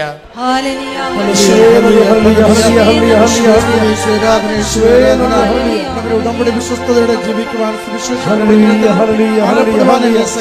വിശ്വാസം കൈമാറിക്കൊണ്ട് അവിടെ ഏറ്റെടുക്കുവാൻ ഞങ്ങളെ സഹായിക്കണം. ഈ വഴി കിട്ടിക്കഴിഞ്ഞപ്പോൾ തന്നെ സ്വർഗം കിട്ടിയ പോലെ. പക്ഷെ ഇത് ഇനി വിറ്റ് മാറ്റാൻ വേണ്ടി ഈ ലീവിന് മുമ്പ് വിറ്റ് മാറ്റിയിട്ടല്ല ജപ്റ്റിനടന്ന് രക്ഷപ്പെടണം. ജപ്റ്റി ഡേറ്റ് വന്നിരിക്കണല്ല. നമുക്ക് വഴി കിട്ടിയാലും വിറ്റ് മാറ്റില്ല, ജപ്തി ചെയ്ത് പോകുമല്ലോ. അപ്പോൾ കുടുങ്ങിയൊക്കെ തന്നെ കിടക്കണതാണ്. അങ്ങനെ ജിബിൻ രണ്ടാമത് ഇത് പുതുക്കാൻ വേണ്ടി വന്നപ്പോൾ എന്നെ വന്ന് കണ്ട്. ഇപ്പം ഞാൻ ജിബിൻ്റെ ഈ കേസ്, എനിക്ക് ഈ കേസ് കൊണ്ടൊന്നും അറിയത്തില്ലല്ലോ. ഞാൻ കിട്ടിയ പേപ്പർ അങ്ങനെ എന്നെ കൊണ്ട് അമ്മയെടുത്ത് വെച്ചു. അത് 6 പേപ്പർ ഒരുമിച്ചാണ് വെക്കണത്. നിങ്ങൾ ഓർക്കും എൻ്റെ പേപ്പർ അടിയിലായിപ്പോയി. അപ്പോൾ ആദ്യം വന്ന് നിൽക്കും, എന്തിനാണ് എൻ്റെ പേപ്പർ മുകളിലിരിക്കാൻ വേണ്ടി. അങ്ങനെയൊന്നും വേണ്ട. അമ്മ ഇത് പേപ്പർ കണ്ടു, അത്രയേ ഉള്ളൂ. ഈ പേപ്പർ വെച്ചപ്പോൾ തന്നെ ജിബിൻ്റെ കാര്യത്തിൽ തീരുമാനമായി. അമ്മ പറഞ്ഞ്, ഞാൻ അവൻ്റെ അടുത്ത് വന്നപ്പോൾ പറഞ്ഞ് 6 എന്ന് അമ്മ പറയുന്നുണ്ടെന്ന് പറഞ്ഞു. 6. അപ്പോൾ അതിൻ്റെ അകത്ത് മെസ്സേജായാണത്. അതിന് മെസ്സേജുണ്ട്. അതാണ് നമ്മൾ സത്യസന്ധരാണെങ്കിൽ ദൈവം പ്രസൻസ് ഉണ്ടാവും. നമുക്ക് ദൈവത്തെ കാണുന്നില്ല, പ്രസൻസ് ഇല്ലെന്ന് പറഞ്ഞാൽ എന്താണെന്ന് അറിയാമോ? നിങ്ങളെ ഉടമ്പടി സത്യസന്ധരാണെങ്കിൽ ഉടമ്പടിയുടെ ഉള്ളതാണ് ഈ മഴവില്ലും സുഗന്ധാഭിഷേകവും അതുപോലെ തന്നെ പേരും ദർശനവും സ്വപ്നവും. ഉടമ്പടിയെല്ലാം വൃത്തിയാണെങ്കിൽ പ്രസൻസ് വരും. എന്താണ്? I will come with you wherever you go. നീ എവിടെ പോയാലും ഞാൻ നിൻ്റെ കൂടെ വരും. പ്രസൻസാണത്. അത് വാഗ്ദാനത്തിലുള്ളതാണ്. അപ്പം അമ്മയുടെ ഇത് വെച്ചപ്പോൾ തന്നെ അമ്മ പറഞ്ഞു 6 എന്ന് പറയാൻ പറഞ്ഞു. ഞാൻ ഷിബിനോട് പറഞ്ഞു 6 എന്ന് പറയുന്നുണ്ട്. അപ്പം ഷിബിൻ എന്നോട് ചോദിച്ച് ഡേറ്റ് ആണോ അക്ഷരമാണോ? ഞാൻ പിന്നെ അറിയത്തില്ല, വെയിറ്റ് എന്ന് പറഞ്ഞു. വെയിറ്റ് എന്ന് വെച്ചതിൻ്റെ അർത്ഥം എന്താണ്? വെയിറ്റ് ഇൻ കവനൻ്റ് എന്നതിൻ്റെ അർത്ഥം നീ ഉടമ്പടിയിൽ ജാഗ്രതയോടെ വെയിറ്റ് ചെയ്യുക, സമയമാകുമ്പോൾ അമ്മ അറിയിക്കുമെന്ന് പറഞ്ഞു. അപ്പോൾ ഒരു 6 കഴിഞ്ഞ് പോയി, പിന്നെ ഒരു 16 കഴിഞ്ഞ് പോയി, 26 കഴിഞ്ഞ് പോയി, ഇപ്പം കിട്ടും എല്ലാം 6 ഉണ്ടല്ലോ നിൽക്കണം. ആരും വന്നില്ല. പക്ഷേ ഒരു 6-ാം തീയതി 6 മാസം കഴിഞ്ഞ് 6-ാം മാസം ആയപ്പോൾ ആൾ വന്നു, സ്ഥലമെടുത്തതിന് ശേഷം ഒപ്പിട്ടപ്പോഴാണ് മനസ്സിലാകണത് അയാളുടെ പേര് 6-ലാണ് തുടങ്ങണത്. ആ ഒപ്പിട്ടതിൻ്റെ ആളിൻ്റെ പേരും 6-ആണ്, വന്നിരിക്കണം 6-ാം മാസമാണ്. എന്ന് വെച്ച് കഴിഞ്ഞാൽ ഈ പേരിൻ്റെ കാര്യമാണ്. അതായത് ദൈവം നമുക്ക് അടയാളം തരുന്നതിൻ്റെ ഉദ്ദേശം എന്ന് വെച്ച് കഴിഞ്ഞാൽ അത് ദൈവമാണ് ഇതിനകത്ത് ഇടപെട്ടിരിക്കണം എന്നുള്ളത് നമ്മളെ ബോധ്യപ്പെടുത്താൻ വേണ്ടിയാണ് അടയാളം തരണത്. അല്ല നിങ്ങളെ സന്തോഷിപ്പിക്കാനല്ല. അത് ചിലപ്പോൾ ഉണ്ടാകാം. പക്ഷേ ദൈവമാണ് ഇതിൻ്റെ അകത്ത് ഇടപെട്ടിരിക്കുന്നത്, വേറെ ആരുമല്ല. ഇത് നോട്ട് ബൈ മെറിറ്റിലാണ് വർക്ക് ചെയ്തിരിക്കുന്നത്. പക്ഷേ ഇതിൻ്റെ പ്രശ്നം, ഷിബിൻ്റെ റിസ്ക് എന്താ? ദൈവത്തെ ഒരിക്കലും അനുഭവിച്ചു കഴിഞ്ഞാൽ പിന്നെ ഒരു പ്രശ്നം വെച്ച് വേണ്ടത്, നമ്മുടെ മുമ്പിലുള്ള റിസ്ക് എന്ന് പറയുന്നത് ആ അരൂപി നമ്മൾ തുടരും. അതുകൊണ്ട് അത് നിങ്ങൾ ഉറപ്പ് വരുത്തണം. ഇന്ന് നിങ്ങളുടെ ജീവിതത്തിൽ അനുഭവം നടക്കും. ഇന്ന് ഞാനിപ്പം എൻ്റെ മാതാവ് പ്രത്യക്ഷപ്പെട്ട 2004 എന്നാണ് മാതാവ് പ്രത്യക്ഷപ്പെട്ടത്. അപ്പം ഞാൻ എവിടെയാണ് നിന്നത്? അവിടെ തന്നെയാണ് ഇപ്പോഴും ഞാൻ നിൽക്കുന്നത്. ആ കർത്താവിൻ്റെ ദിവ്യകാരുണ്യം ഇപ്പോഴും ഇവിടെ ഇരിപ്പുണ്ട്. അമ്മയുടെ സാന്നിധ്യം ഇവിടെ ഉണ്ട്. ഇവിടെ നിന്ന് ഞാൻ പറയുകയാണ്, നിങ്ങൾ ഉടമ്പടിയിൽ ഇന്ന്, ഉടമ്പടിക്ക് ശേഷവും നിങ്ങളുടെ കാലാവധിക്ക് ശേഷവും നിങ്ങൾ ഉടമ്പടി തന്നെ ദൈവത്തിൻ്റെ സ്നേഹത്തെ പ്രതി സാക്ഷിയായിട്ട് ജീവിക്കും. ദൈവത്തിന് പ്രയോജനമുള്ളൊരു ജന്മമായിട്ട് ദൈവത്തിൻ്റെ സുവിശേഷ സാക്ഷിയായി ഞാൻ ജീവിക്കുമെന്ന് ദൈവത്തിൻ്റെ വാക്ക് വൃത്തിയായിട്ട് കൊടുത്തു കഴിഞ്ഞാൽ ഇന്ന് നിങ്ങൾക്ക് അടയാളം കിട്ടും. ശ്രദ്ധിക്കട്ടെ. ഹല്ലേലൂയ.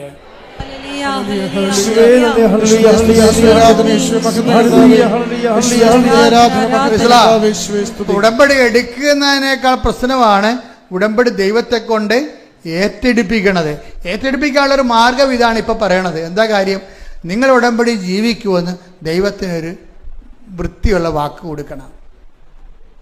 ഉടമ്പടിക്കാലം കഴിഞ്ഞാലും ഞാൻ വിശുദ്ധിയോടും സുവിശേഷ സാക്ഷിയായിട്ട് ജീവിക്കും. അത് സത്യസന്ധമാണെങ്കിൽ ഇന്ന് അടയാളം നടക്കും. കാര്യം ഉടമ്പടി കർത്താവിൻ്റെ വാക്ക് കർത്താവ് ആ വാക്കിൽ നിന്ന് മാറ്റത്തില്ല. കാര്യം എന്താ വെച്ചാൽ നിങ്ങൾ അവിശ്വസ്തരായിരുന്നാൽ പോലും ഞാൻ വിശ്വസ്തനാകുമെന്ന് പറയുമ്പോഴേ ആ വിശ്വസ്തത നമുക്ക് അനുഭവവേദ്യമാകണം. അനുഭവവേദ്യമാകണത് വേറെ ഒരു വിഷയമായതുകൊണ്ടാണ് ഞാൻ ഇങ്ങനെ നിങ്ങളോട് പറഞ്ഞത്. കാര്യം എന്താണ്? നിങ്ങൾ ചെയ്യുന്ന കാര്യം ദൈവത്തെ കൊണ്ട് ഏറ്റെടുപ്പിക്കാൻ എന്ത് ചെയ്യണം? ഞാൻ എക്കാലവും ദൈവത്തിന് 90 ദിവസമല്ല പ്രായം, അവൻ നിത്യത വരെ. അപ്പം നിങ്ങൾ എൻ്റെ കർത്താവ് നീ എന്നെ സഹായിക്കണം. എനിക്ക് ജീവിതകാലം മുഴുവൻ ഉടമ്പടി ജീവിക്കാൻ ആഗ്രഹമുണ്ട്. അതിനിവിടെ ആലപ്പുഴ വരണമെന്ന് നിർബന്ധമുണ്ടോ? ഒരു നിർബന്ധവുമില്ല. ജീവിതകാലം മുഴുവൻ ആലപ്പുഴ വരണമെന്ന പേപ്പർ വായിക്കണമെന്ന ക്യൂ നിൽക്കണമെന്ന ഒന്നും നിർബന്ധമില്ല. നിങ്ങൾ ദൈവത്തിന് എന്താ പറയേണ്ടത്? ഞങ്ങൾ ആലപ്പുഴയായാലും അയർലൻഡിലായാലും ഞങ്ങൾ ദൈവതിരുസന്നിധിയിൽ വിശുദ്ധിയോടെ സുവിശേഷത്തിൻ്റെ സാക്ഷിയായിട്ട് ഉടമ്പടി ഇതുപോലെ തുടർന്ന് ജീവിക്കും. ശ്രദ്ധിക്കട്ടെ. ഹല്ലേലൂയ.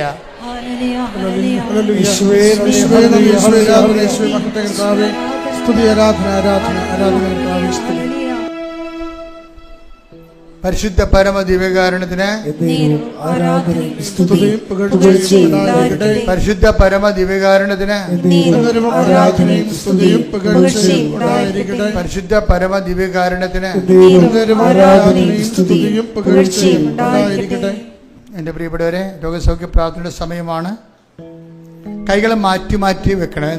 നെഞ്ചിൽ വെക്കണം, വയറിൽ വെക്കണം, കഴുത്തിൽ വെക്കണം.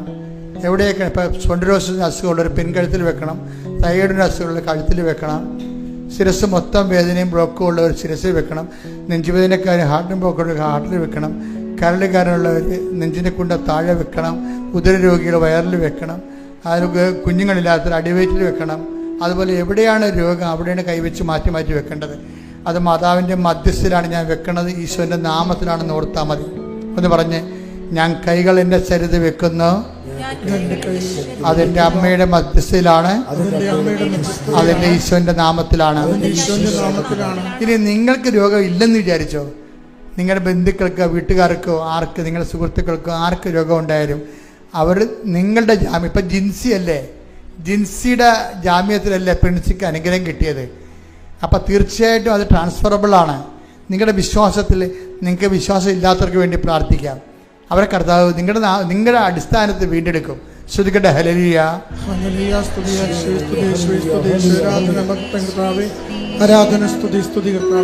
പരിശുദ്ധ പരമ ദിവ്യകാരുണ്യത്തിന് മക്കളെ, നിങ്ങൾ കൈകൾ മാറ്റി മാറ്റി വെച്ചുകൊണ്ടിരിക്കണം. അച്ഛൻ പ്രാർത്ഥിച്ചുകൊണ്ടേയിരിക്കും. ഞാൻ ജനറലായിട്ട് പ്രാർത്ഥിച്ചുകൊണ്ടിരിക്കും. ചിലപ്പോൾ ഓരോ വിഷയങ്ങൾ പറഞ്ഞ് പ്രാർത്ഥിക്കും. അപ്പം അതനുസരിച്ച് മക്കൾ ഈ വളരെ ജാഗ്രതയുള്ളവരായിരിക്കണം. കർത്താവ് നിങ്ങളെ തൊടുന്ന അടിപ്പിണർ പോലെ വൈതാഖാലം പോലെ ദൈവികമായ ശക്തി ഓർക്കുക. അപ്പം മാതാവ് ജീവനോടെ പ്രത്യക്ഷപ്പെട്ട അൾത്താറിൽ കർത്താവ് ദിവ്യകാരുണ്യം ജ്വലിച്ചു നിൽക്കുന്ന സ്വർഗീയമായ നിമിഷങ്ങളിലേക്ക് നിങ്ങൾ വിളിക്കപ്പെട്ടിരിക്കുന്നത് നിങ്ങൾ വന്നതല്ല, നിങ്ങളെ കർത്താവ് വരുത്തിയതാണ്.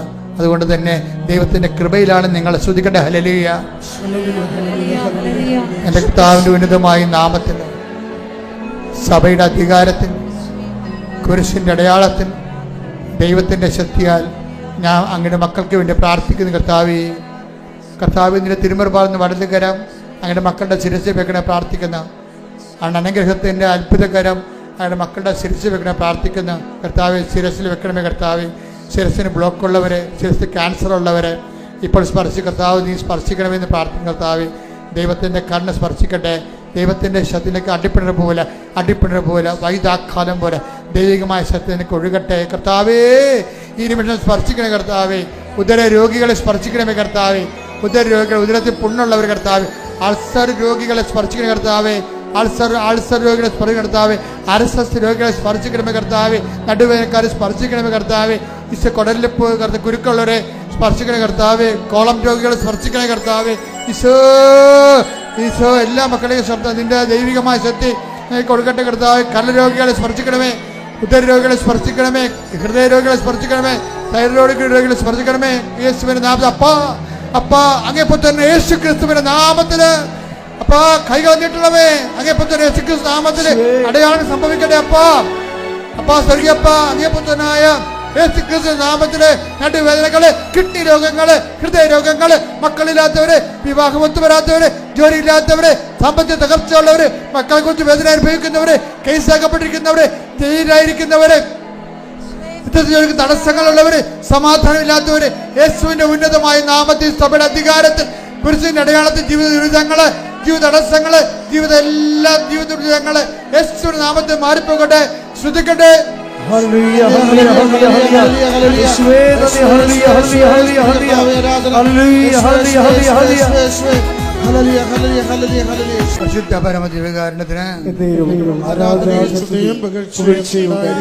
എൻ്റെ മക്കളുടെ ജോലിയില്ലാത്തവരെ, ജോലി നഷ്ടപ്പെട്ടവരെ, ഏജ് ഓവറാകാൻ പോകുന്നവരെ, വിവാഹത്തിന് ഏജ് ഓവറായിരിക്കുന്നവരുണ്ട്. 39, 40, 45 വയസ്സൊക്കെയുള്ളവരുണ്ട്. അവരിവിടെ വിവാഹത്തിന് വേണ്ടി ഉടമ്പടി എടുത്തിട്ടുണ്ട്. അവരെല്ലാം ഈ പാനൽ താരയിൽ ഓർക്കുന്ന കുടുംബത്തിലെ സാമ്പത്തിക ബാധ്യതകൾ വന്നിട്ടുള്ളവർ, വസ്തു വിൽക്കപ്പെടാത്തവർ, വസ്തുവുമില്ല, വീടുമില്ല, സ്ഥലവുമില്ലാത്തവർ, പോയി രക്ഷപ്പെടാൻ വേണ്ടി മക്കളുമില്ലാത്തവരുണ്ട്. ചിലക്കൊക്കെ മക്കളുണ്ട്, അവർക്ക് ജോലി കിട്ടുമെന്നുള്ള പ്രതീക്ഷ ഉണ്ട്. ചിലക്ക് അതുപോലും ഇല്ലാത്ത പ്രതീക്ഷയില്ലാത്തവരുണ്ട്. ദൈവമാണ് അവരുടെ പ്രതീക്ഷ. കർത്താവേ, നിന്റെ നാമത്തെ മഹത്വപ്പെടുത്തണമേ. കർത്താവെ, സഭയിലുള്ള സാന്നിധ്യം നീ പ്രകടമാക്കണമേ. കർത്താവെ, ഗതി പിടിക്കാൻ ഒരു പ്രതീക്ഷ ബുക്ക് പോലും വകയില്ലാത്തവരുണ്ട്. എബ്രാഹാം പോലും കർത്താവെ പ്രതീക്ഷയ്ക്ക് വകയില്ലാത്തവനായിരുന്നു. അതുപോലെ ഒരു പ്രതീക്ഷയ്ക്ക് രക്ഷപ്പെടാനുള്ള പ്രതീക്ഷയ്ക്ക് വകയില്ലാത്തവരുടെ പ്രതീക്ഷ അങ്ങ് തന്നെയാണെന്നുള്ള ബോധ്യം പരിശുദ്ധയുടെ മാധ്യസ്ഥ ലഭിക്കട്ടെ. ജോലിയില്ലാത്തവർ, വീടില്ലാത്തവർ, കുഞ്ഞുങ്ങളെ ഓർത്തുകൊണ്ട് പ്രയാസമിക്കുന്നവർ, കുഞ്ഞുങ്ങൾക്ക് ഉന്നതമായ വിദ്യാഭ്യാസത്തിന് അഡ്മിഷൻ കിട്ടാത്തവർ, സമാധാനം ഇല്ലാത്തവർ, ജോലി ശമ്പളം തടഞ്ഞു വെച്ചിരിക്കപ്പെട്ടിരിക്കുന്നവർ, ഉദ്യോഗം ഗവൺമെൻറ് അക്കൗണ്ട് പാസ്സാക്കാത്തവർ, അങ്ങനെ കേസാക്കപ്പെട്ടിരിക്കുന്നവർ, കോടതി കേസുകൾ നടന്നുകൊണ്ടിരിക്കുന്നവർ, സാമ്പത്തിക ബാധ്യതകൾ വിഷമങ്ങൾ അനുഭവിക്കുന്നവർ, എല്ലാ മേഖലകളിലും കൃപാസ്ഥാനത്താറ് ജീവനോടെ പ്രത്യക്ഷപ്പെട്ട പരിശുദ്ധയുടെ മാധ്യത്തിൽ യേശുവിൻ്റെ നാമത്തിൽ ജീവിത ദുരിതങ്ങൾ, ജീവിത തടസ്സങ്ങൾ യേശുവിൻ്റെ നാമത്തിൽ മാറിപ്പോകട്ടെ. ശ്രദ്ധിക്കട്ടെ.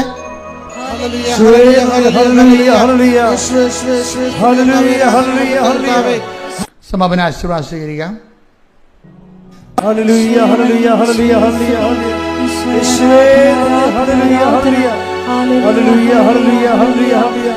യേശുവേ ആരാധന, യേശുവേ മഹത്വം, പരിശുദ്ധ